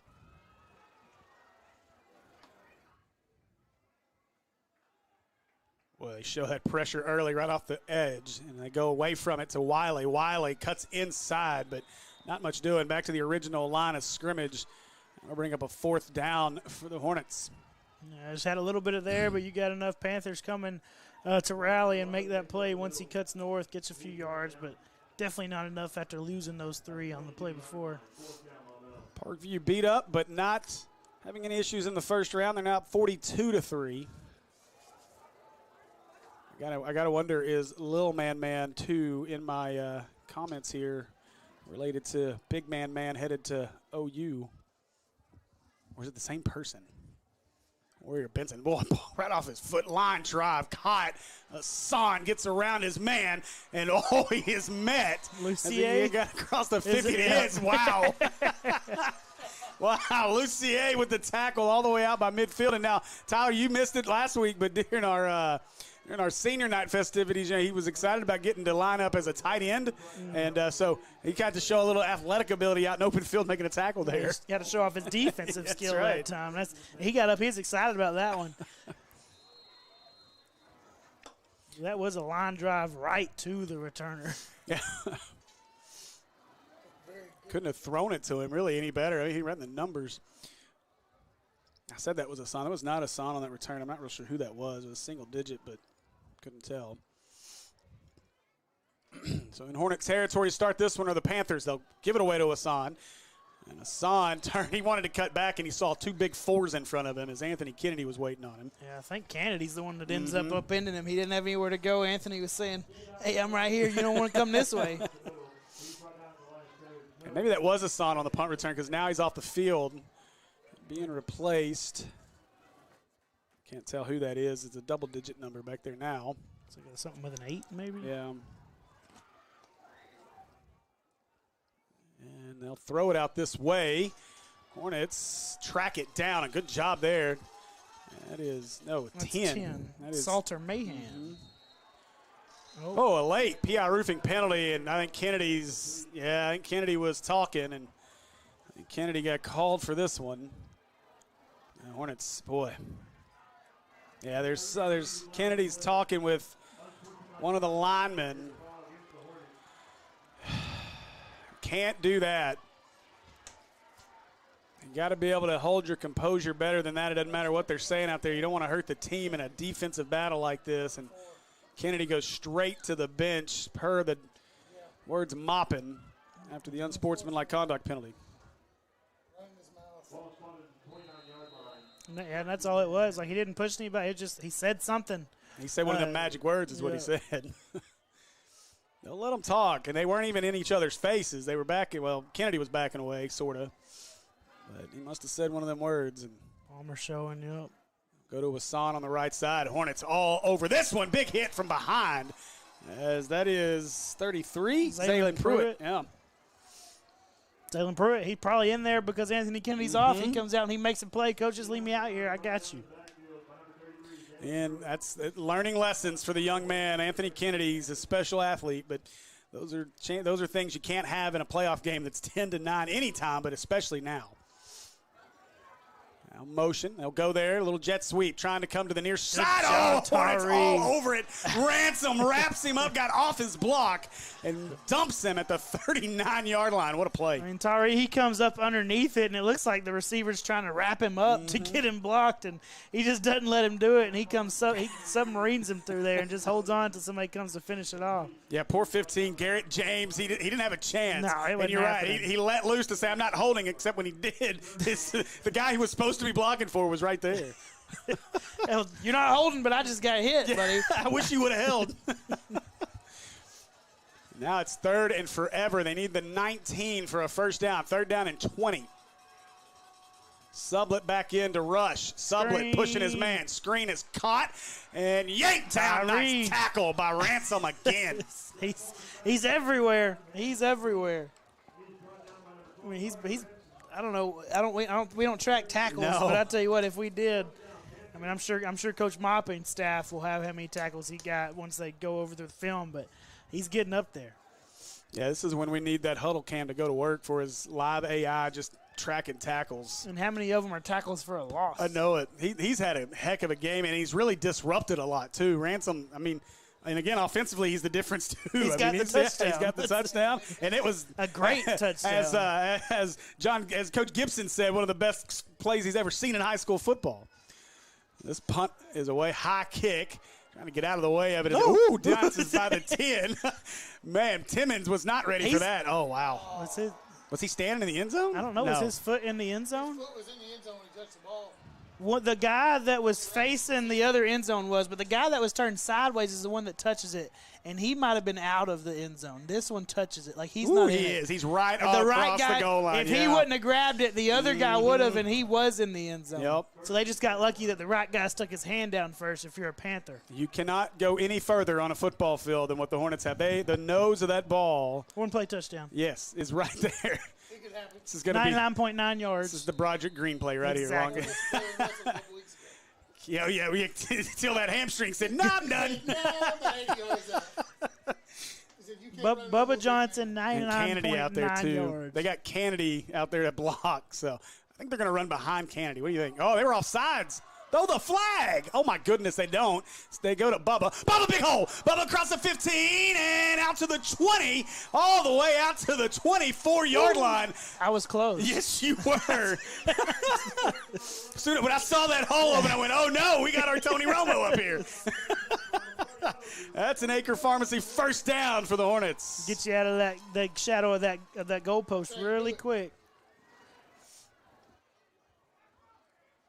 If he had Wiley speed, he'd been. He might have split those two defenders. Yep. You're right. Yeah, Wiley speed, he'd been 6. First down, Warrior gets the snap. They'll go back to Johnson. Johnson on the right side and trying to break a tackle. He can't. He's down to the 28-yard line. That's fine. That's 4 yards. Heck yeah, I'll take it. Especially almost a minute left in the third quarter. We're right there up against it, getting to the fourth. Just keep going. 4 yards a pop. You need to go on a drive right here. Give your defense a break. Take some time on offense. Get their defense tired. I like to see it. Just you got to make sure no yellow ends up on the field because that makes those long drives really difficult. So 2nd and 6. Wiley back into the backfield. Ransom back onto the field. Warrior. Oh, there's that flag. Is they're going to get, I think, Harris. Yeah. And Warrior just smartly throws it into the sideline. And so the PI roofing penalty is going to be a hold on Harris. Yeah, Jack Sanders or Saunders hits Harris with the spin move, and Harris just takes him down. That was a wrestling move. Oh, my goodness gracious. Yeah, I watched it happen. He hits him with the spin move, and Harris just said, just keep going. I'm going to lay it down. And he grabbed him to do that.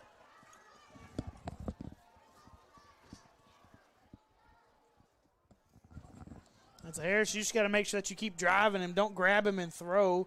If he's spinning that way, just wash him down that way and just keep pushing him.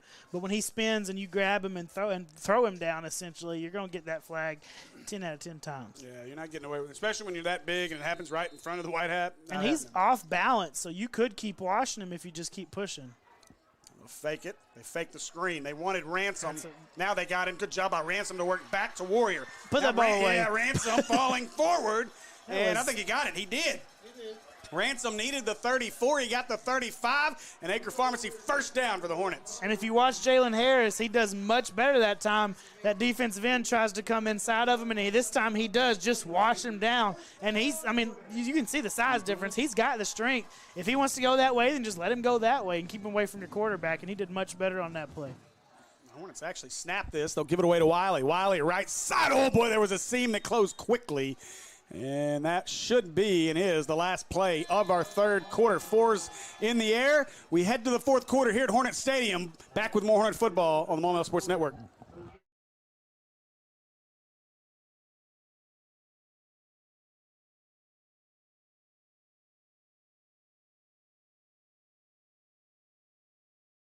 My name is Brandon Aker. I'm the owner and pharmacist here at Aker Family Pharmacy in Maumelle. So here in our pharmacy, we like to focus on a hyper-personalized relationship with our patients, and that continues into our service sets. So we offer free delivery, curbside vaccinations, as well as custom compounded medications, including extended hours as well. I think you don't know the level of intimacy that you're going to get with your patients until you really get in it, and I can't imagine doing anything else.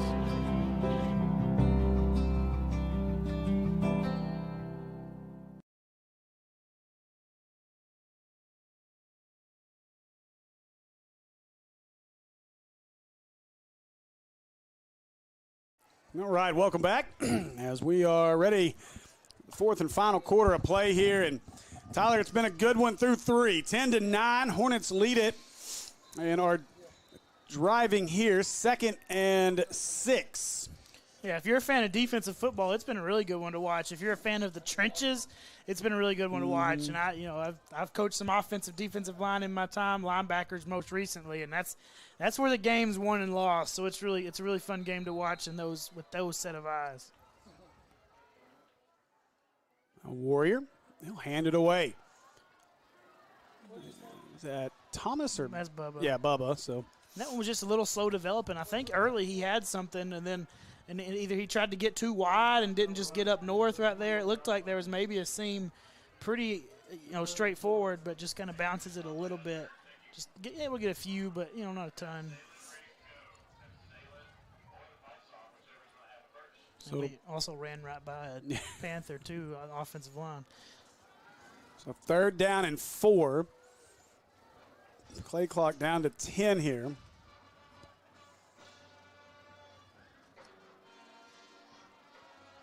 Warrior fakes it, looking left. Warrior Benson makes the catch and made a man miss, but couldn't keep his feet. If he could have, he would have gotten to the sticks, but instead it's going to bring up a 4th down and 3. That's another one where I think if you hand it right there, I think you got the first down. You got everybody going that way, and I understand that's some eye candy for the defense to try and get it free this end, but they don't really have an edge over there pre-snap, and that's when you come back to that formation, come back to that look, and see if you can't hand it off. They're going to go for this, unless they're going to try to get him off sides. They may do that. Different look. Nope, they're going to snap it. Faked it, same play. Ransom makes this catch. Oh, no, Ransom dropped. You got to go get that ball. Now they'll call it incomplete. Boy.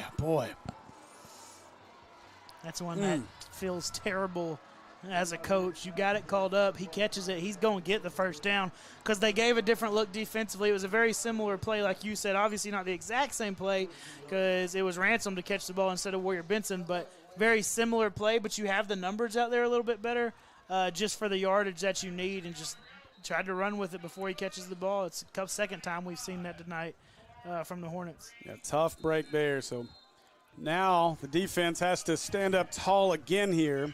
See if he can come out and make a play on defense, make up for it. 3:20 left in the 3rd out at Robinson. Robinson still leads 35-14, but they are down inside the 5 right now. Greenbrier and Hornet territory. They'll give it away to Hassan. Hassan kind of probing around, nothing there.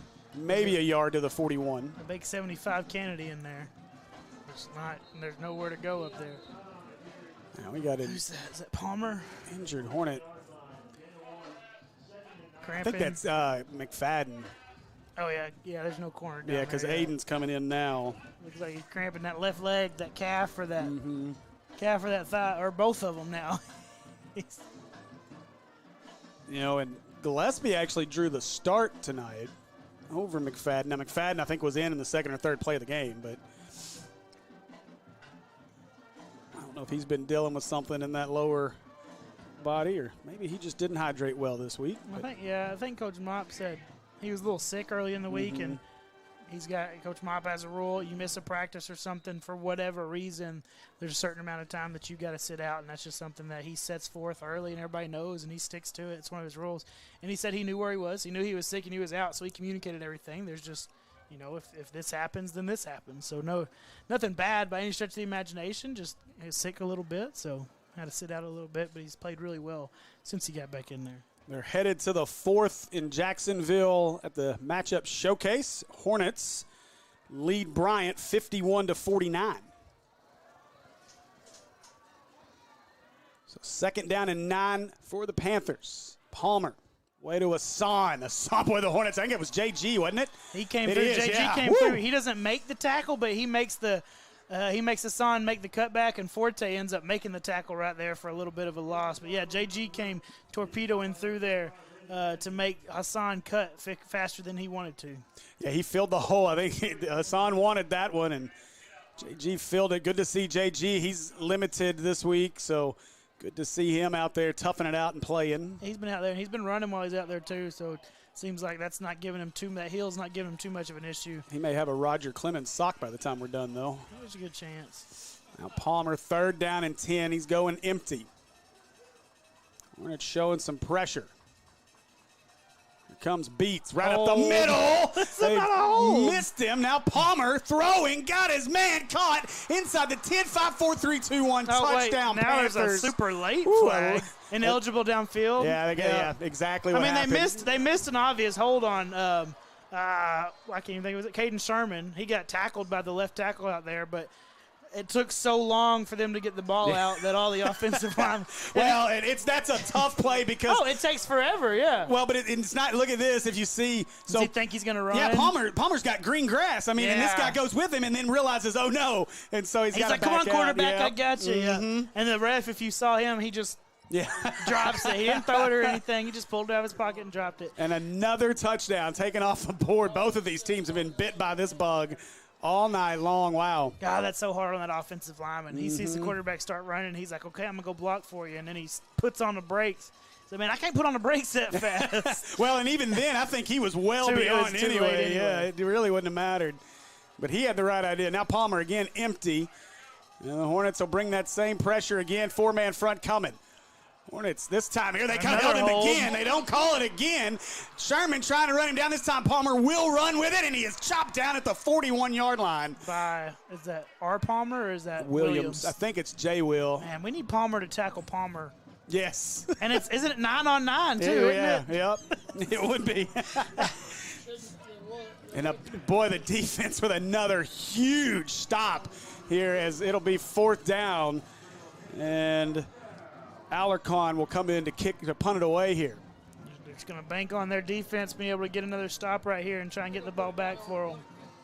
There's a good chance. Yes, last punt was pretty good. It has been a field position battle. Good snap. Left foot kick this time. He'll try to angle it to the left. It hits at the 15, gets a good bounce inside the 5. And again, all the way down to the 1. They got so many people. We've got, you're either going to have to come and try and block the punt to make them leave some of those guys in to block you, or you're going to have some guys out there blocking gunners, because these last 2 punts, they've had 5 Panthers down there, and they're just able to line up, and it doesn't matter which way the ball bounces because they have so many guys down there that they're going to be able to get between it and the end zone. So 42-10, quick update. Parkview leads win, as they did get to the mercy rule.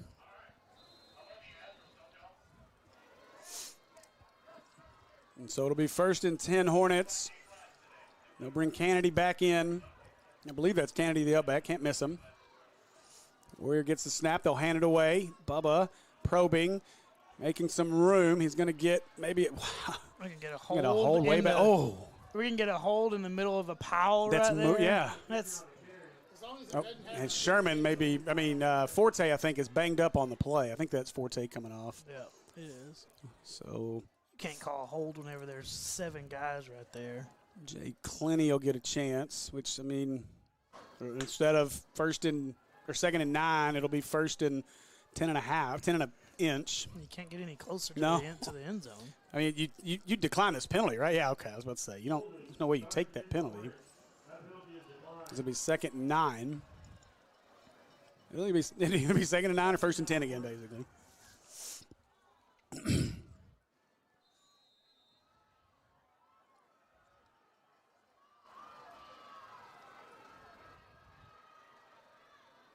Now looking, wanting to throw. Oh, put too much out there. He had Palmer. I think that's Palmer. No, Christian Jackson, sorry. And Jackson, he just wasn't able to get out of that break too fast either. Kind of looked like he got stuck in the mud as he was trying to break out. Just couldn't get out there quick enough. So now 3rd down as Bubba Johnson will replace Nathan Thomas. And we need another one of them 20-yard burst by Bubba here. Because the other piece with the first one going out of bounds and now the incomplete pass, the clock has not run much here. So 7:49 left in our ball game.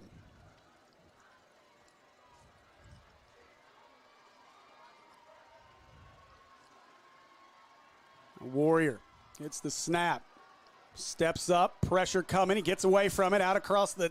Oh, he's going to be just shy of a first down. About a yard short. Yeah, he needed to cross the 10. I don't know where he's standing. He's on the 10. Yeah, that may be. Maybe just a half a yard short. I thought it was going to be a full yard. Moved it back just a little bit there. They're going to be right at a yard shy. There's no way you go. Forte's coming back. That is one tough kid. Clinty will come off. Thomas Jr., Kennedy. They may go for this. Levi's. Yeah, it was Levi. Oh, no. Now there's a lot of confusion. 10 seconds. You're going to have to call a timeout. If you want to go for it. Yeah, if you're going for this. Walking out there. 5 seconds. They got to snap it. He's going to call it. Maupin's going to call it. Or he's. Nope, go. Got to snap it. They just get it off. They hand it away. First down. Hornets got it as he's up over to the 11. That's all they needed. And that'll be enough for an Acre Pharmacy first down. Woo-wee. And Maupin was a half step away from calling a timeout. Boy, oh boy, that is a gutsy call by Coach Maupin. Wow. I'm not sure the analytics said go for that.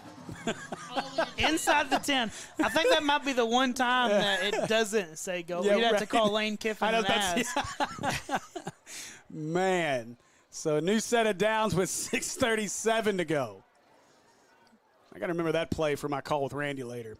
I'll hand this one away. Bubba Johnson running men over at the 20, out to the 22-yard line. He should have another Acre Pharmacy first down. Now you're going to get some clock moving. Keep running the ball, keep it on the ground, keep getting 10 yards a pop. Ryan Beals will come in and give Kennedy a break. And this is going to be the Bubba Johnson, I would assume the Bubba Johnson Nathan Thomas Jr. show.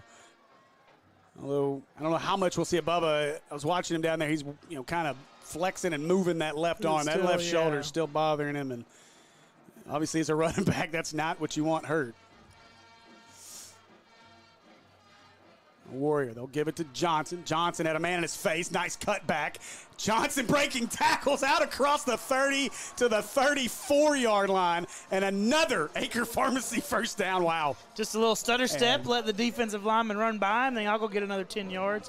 And he's carrying the ball in that left hand and holding on to it pretty good.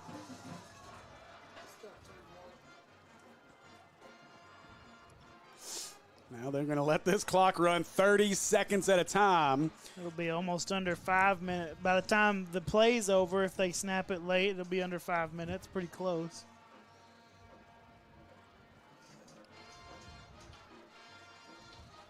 That's why that first down was so enormous. Not just because it's inside the 10, you don't get it. They get the ball inside the 10. But the fact that you get to chew so much more clock off, especially you keep getting first downs every time you run the ball. Still, what a gutsy call. So Warrior, he'll give it away as Johnson hesitated, got it, found a hole across the 45. Another first Johnson down. all the way to the 49. Another Acre Pharmacy first down, and it is the Bubba Johnson show on this drive. And then now you're under 5 minutes. You're at 4:50 and counting now.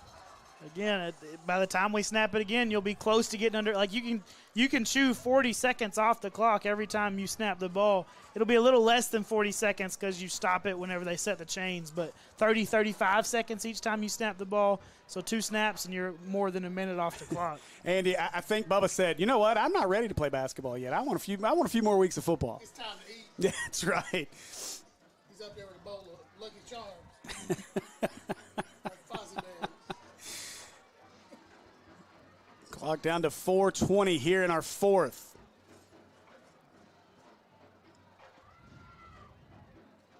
Right back to Johnson. Johnson cutting right. Back inside. Shreds another tackle. He's out to the 46-yard line. They'll blow the whistle even He's though still up. he was still moving. And for the first time in 4 carries, that one does not result in a first down. Instead, it's a 5-yard gain. It'll bring up 2nd and 5. Which at this point, I'll take 5 yards to carry because then every other play the clock doesn't stop to reset the chain, so you get a whole 38 seconds off the clock. Gonna run the play in with Levi. Well, now we look like Watson Chapel. Hey, look, we got time here. Let me talk about our friends at American Pie Pizza. They provided us with great chicken bacon ranch, pepperoni, and a pizza and a Pizookie. Go see them. American Pie Pizza, 9709 Maumelle Boulevard. Call them 758-8800 or order online at ampiepizza.com.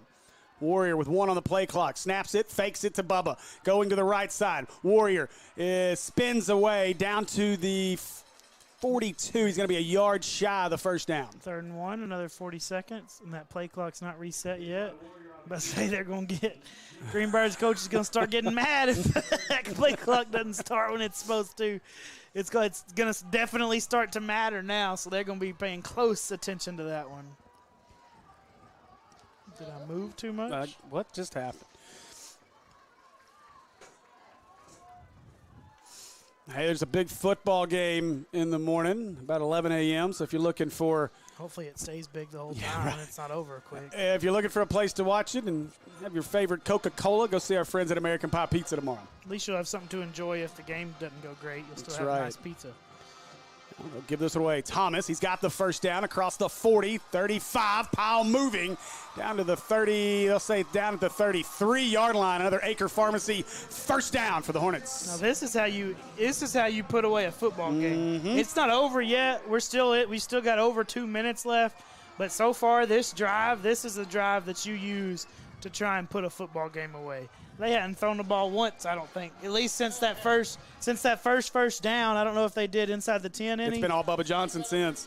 But since they got that first down inside the 10, they hadn't thought about throwing it. They had the one throw down here that resulted in nothing, and then they figured it out. Since they got the first down, it's been all runs. And it's been averaging probably 9 yards a carry. Now away to Johnson on the right side. Johnson across the 30, 25. Come on. Goes out of bounds, and he went out of bounds a yard shy of the first down as well. Now you'd be almost under a minute if you stay in bounds right there. Yeah, Greenbrier now will have to start using those timeouts. Wait, do they have timeouts? Yes, they have all 3. That's what I thought. I looked at the scoreboard and went, they all time, and then I was like, wait, they don't keep up with that tonight.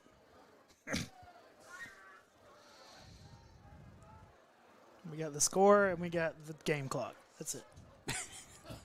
We got you, though. It's okay. We got you. Now Warrior gets it, hands it away. And they should have enough for the Acre Pharmacy first down, and they do, down to the 21-yard line. Looks like, well, they'll spot this one. Now you're going to get your timeouts.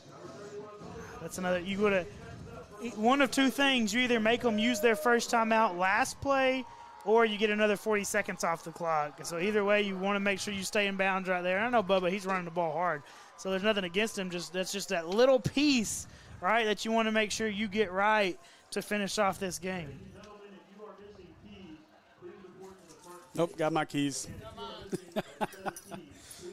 Look, depends what type of car they're for. I was about to say. I mean, we can trade. I got too many miles on mine now. I could use a different one. Hey, listen, and after you get done watching the ball game tomorrow and you need maybe some painkillers or Something along those lines. You can go see our friends at Acre Family Pharmacy, 1900 Club Manor Drive, Suite 101. Give them a call, 501-274-1130, or visit them online at acrepharmacy.com. Be part of the family at acrepharmacy.com. Maybe we could have went with like antidepressants. This would have been the better. Either one, it's all the same thing, man. We're going to need something, I promise you, especially if you're one of the old schools that thinks that the Texas-Arkansas thing's an actual rivalry. Well, if you're an Arkansas fan, it is. If you're a Texas fan, it's not. If you were an Arkansas fan in the 60s. No, you still hate Texas if you're an Arkansas fan. I hate LSU. I hate Missouri. I hate all of them. Sorry, Nico. All right. They'll hand this one away. Bubba Johnson probing. He's hit at the 20. That's it. He'll get a yard. And timeout Greenbrier. Stop the clock with 1:28. Yeah. So it'll be 2nd down and 9. One more first down, huge. They've only got one timeout left. If you can scratch out one more first down right here, you'll be able to do it. Oh, gosh. That was a minute ago. You are right, Coach. I agree. That's what they're doing right That's now. all on we'll this say drive. about it.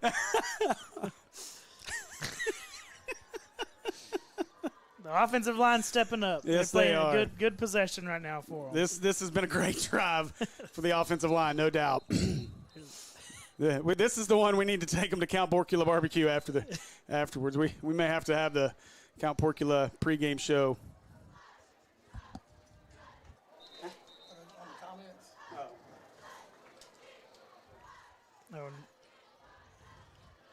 What? Which one? No, he was asking what you were laughing about.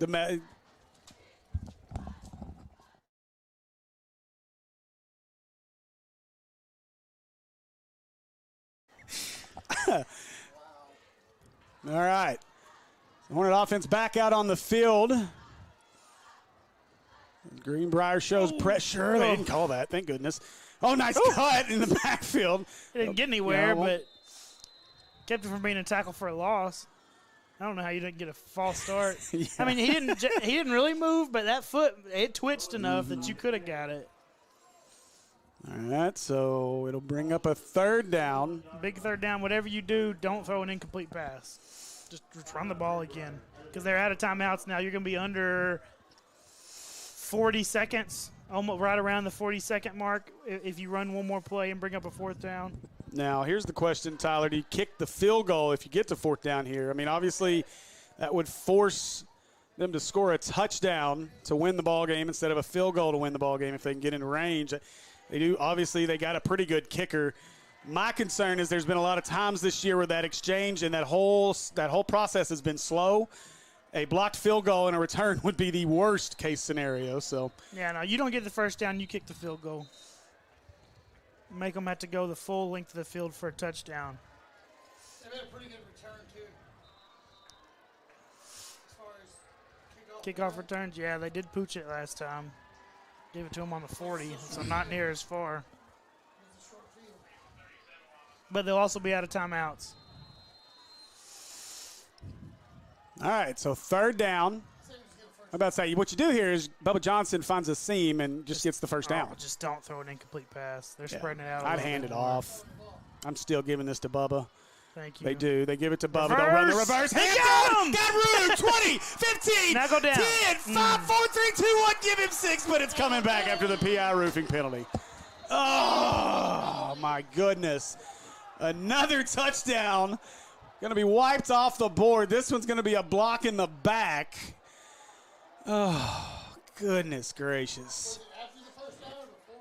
It doesn't matter because they'll Just put back you it behind. up. Since Yep. it was during the play, you'll just back you up. And Golly. it still takes time off the clock. took some. I don't know. But you got to do this all over again. And the clock won't start back after the penalty. Oh, man. Tough penalty there. Brings up a 3rd and 10 again. And a great play call. They caught him. They got him right where they needed them. Man. So 3rd down and 10 all over again. We'll do 3rd and 10 again. Hey, remember to take your flag off there, Andy. All right. Bubba Johnson says run it again. Just give me the ball. Yeah. Just let me run it. Get more time off of it. They will. They'll do it again. No, he gave it to him. No, Hampton. No, break it. Go. No, don't go backwards. Hampton reverses field. Hampton is slung down all the way back at the 42-yard line.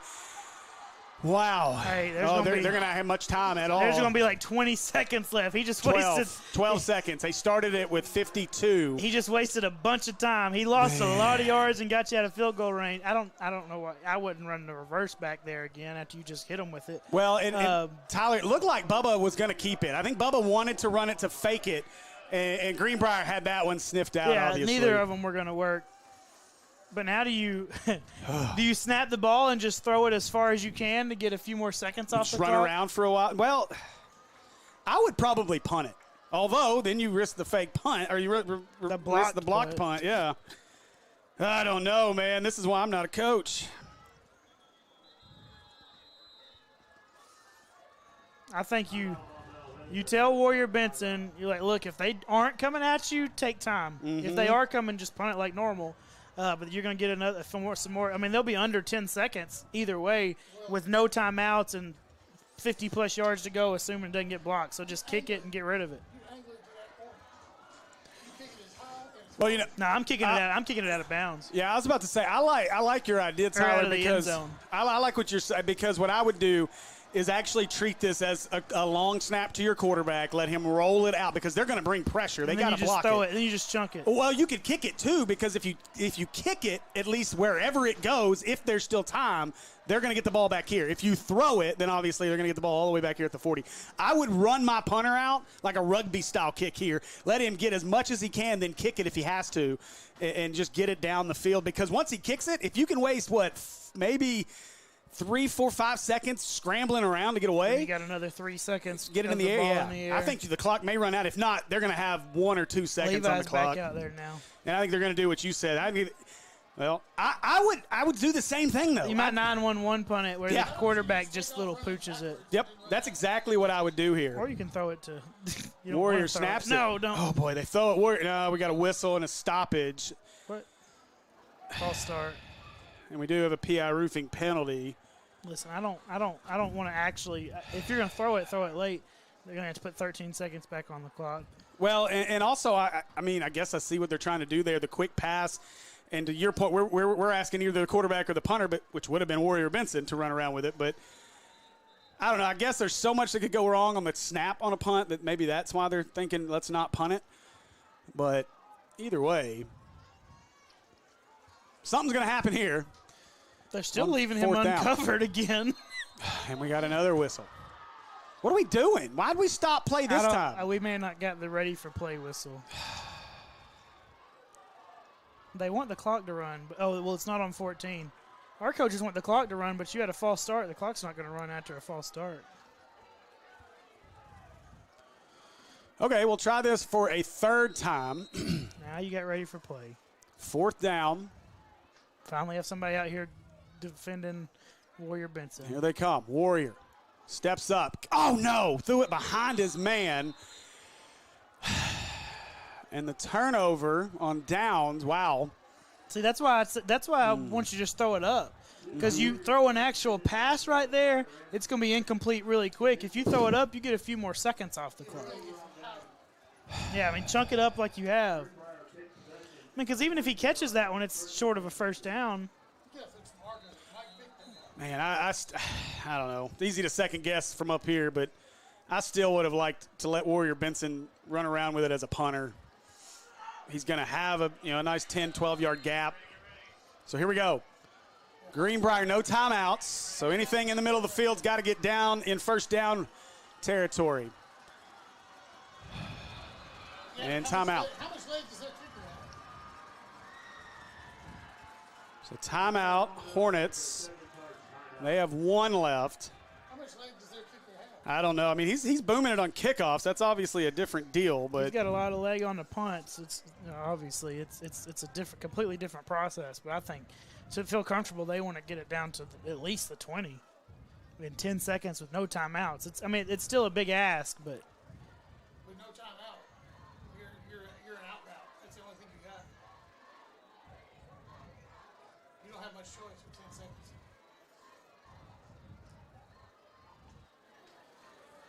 They should have punted that ball. So the punt, the reason to me the punt makes the most sense is because once you kick it, that's where they're gonna get the ball. Yeah. Yeah, but the thing is the distance and the time goes away. All right, so here we go. Greenbrier.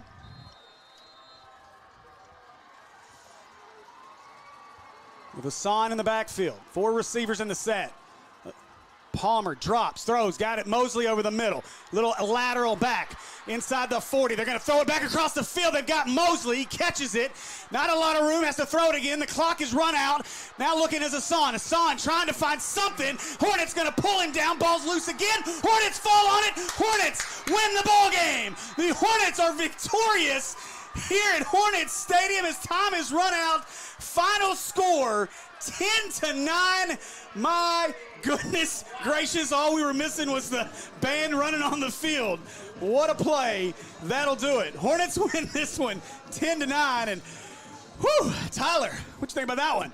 I'm telling you, whenever they threw it back across, I did too. I was like, oh, man, there ain't many guys over there. He's going to have a chance. But then he came back this way, and he kind of affected where he had the open space over there. So it was a close one. It got a little nervous there at first time they threw it across the field.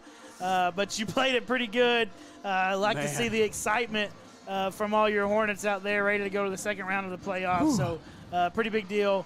Get excited. They get another shot at Parkview. This time it'll just be at War Memorial. Yeah. Hey, we get the call game at War Memorial. That'll be fun.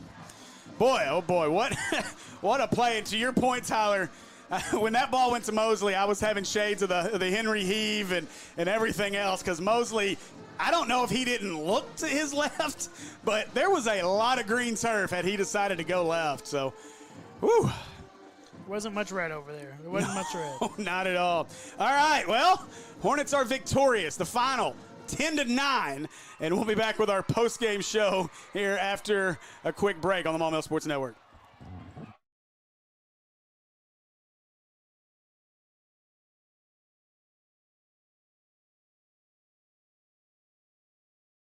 Hello? Hello, roofers are us. Hello, your ad says same-day leak repair. I called yesterday and nobody has been out. That was a typo in the ad. It was supposed to say someday roof repair. Who you think we are? PI Roofing? If you have a leaky roof, you need it fixed right away. Call your roof leak detectives at PI Roofing and get the leak stopped right away. We're ready at a moment's notice all year long. Call 501-687-6246 for same-day roof repair from PI Roofing.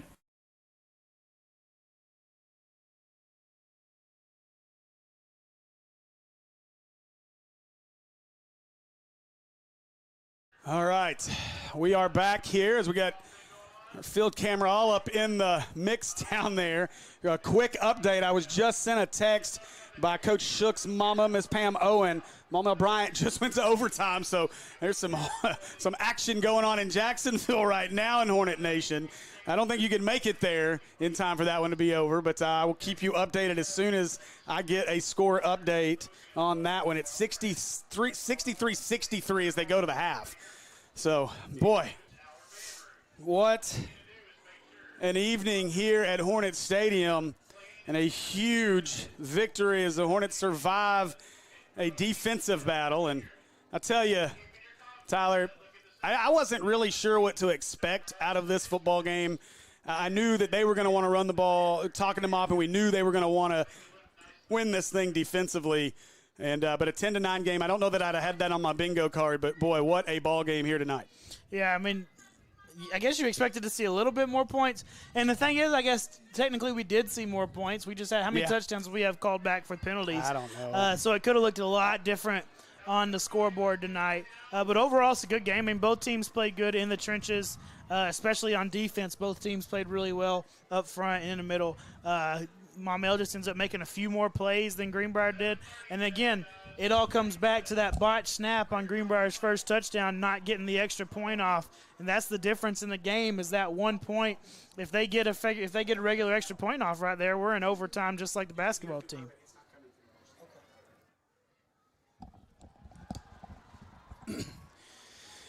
Oh man, I tell you.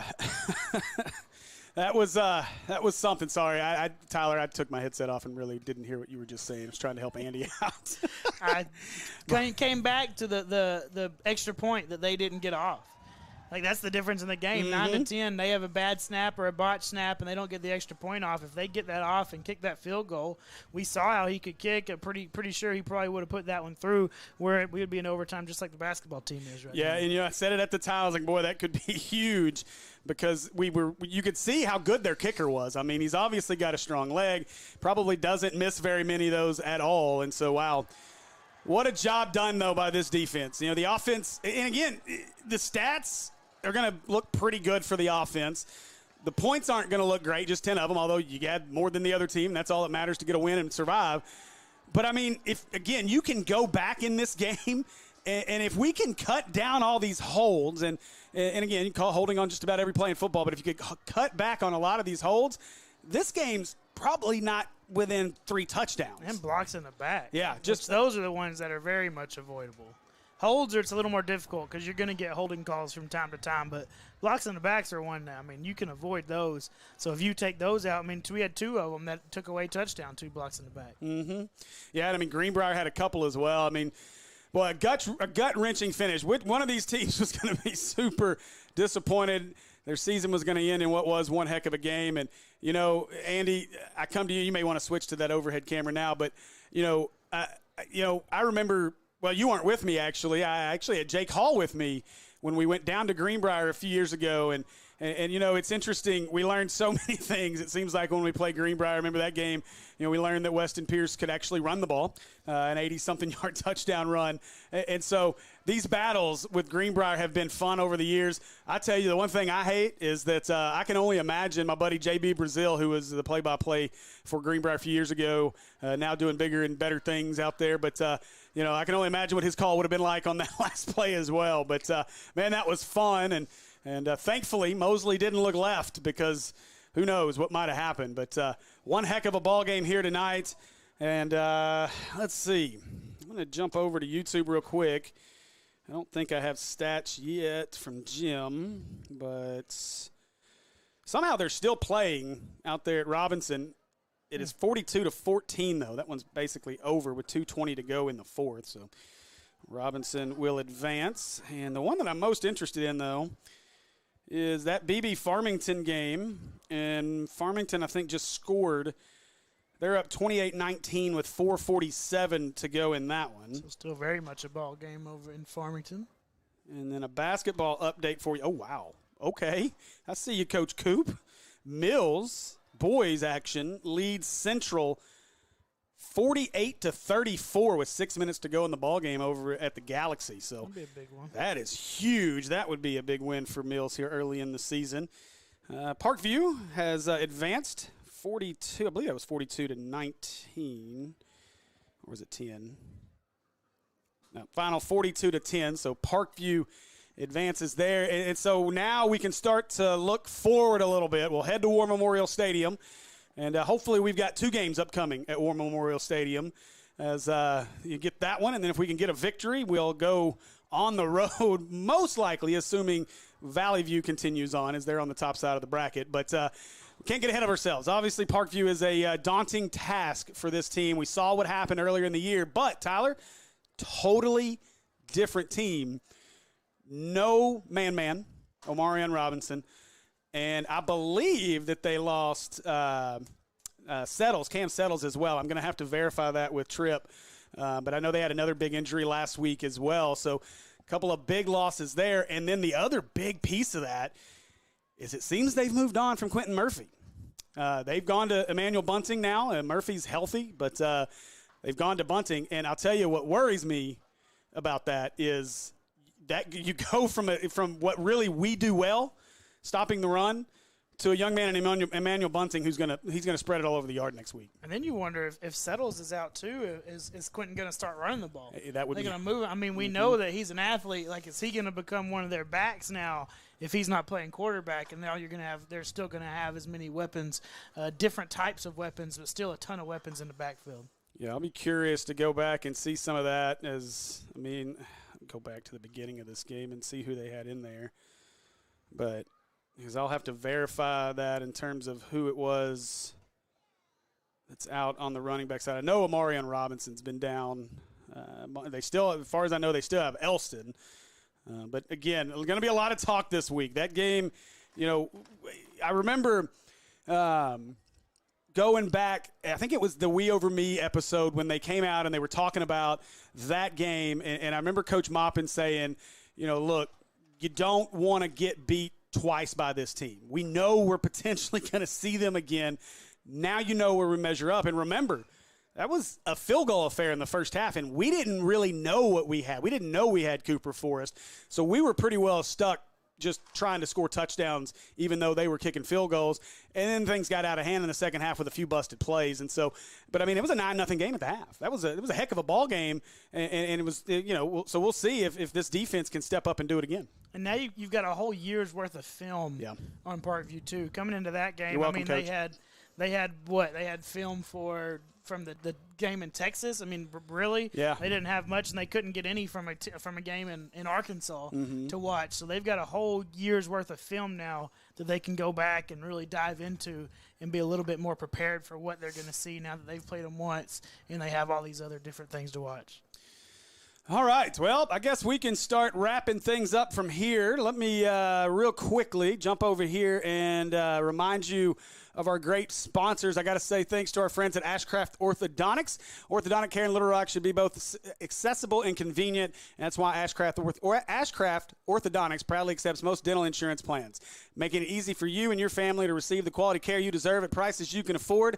They'd love the opportunity to meet you and share more about their services. Visit them today at 22 Shackelford Drive in Little Rock, or give them a call at 501-225-3964. And, of course, that special treat, mention that you heard about them on the Natural State Sports Network, and you'll receive a $200 discount on braces and Invisalign. And, of course, again, if you're looking for places to go watch the game tomorrow out here in Maumelle, you got a couple of good ones. American Pie Pizza, 9709 Maumelle Boulevard. Or, of course, go see our friends at Count Porcula Barbecue, as they've got a great setup there to watch the game as well. On the boulevard at 10840 Maumelle Boulevard. Call them 246-5669 or order online at countporcula.com. Akel's Carpet One Floor and Home, our kickoff and halftime sponsor. Of course, 3 convenient Little Rock locations. You can visit them online at akelscarpet1.com. And our penalty flag sponsor, got to work out tonight. It's PI Roofing, 9109 Remount Road in North Little Rock. Visit them online at piroofing.com. And, of course, when you need those, as we said, antidepressants and painkillers after the game tomorrow, you may need something, bring your blood pressure down after this one. So go see our friends over at Acre Family Pharmacy, 1900 Club Manor Drive, and our friends Kids Being Kids Therapy, of course, as well, at 405 Edgewood Drive here in Maumelle. All right, well, Tyler, any final thoughts on this one? The only thing is I preferably go to Acre with a valid prescription. Yeah, I mean, that's bad. They're not going to give you anything if you don't. Yes, you were right. You probably need to go to your doctor first. Don't just come knocking on the door asking for those things. Listen, they might say no. But here's the thing, Tyler. We would do it in the correct order, but we don't have a sponsor that's a doctor. It's true. Yeah, so if you're a doctor and you'd like to sponsor some. We got you perfect spot right there. Yeah, we got next week. We're going to be at War Memorial Stadium. A lot of eyeballs. And then after that, who knows? We got basketball coming up. So I don't have any updates. Speaking of basketball, I was trying to drag this out as long as I can, but I'm going to start getting ugly looks from the rest of the crew here if I don't shut up. So too late. I'll wait, and hopefully just follow social media. We'll let you know. All right. Well, I want to say thanks to Mr. Cam Couples over here on our main cam. Of course, my wife, Kristen Henson, down on the field cam. If you don't see her there, you can see her over at Kids Being Kids Therapy. And she's up here now. Andy Gates on production. And for Tyler Chenal, to my partner, I'm Steve Henson. This has been Hornet Football. We'll see you next week at War Memorial Stadium. Go Hornets.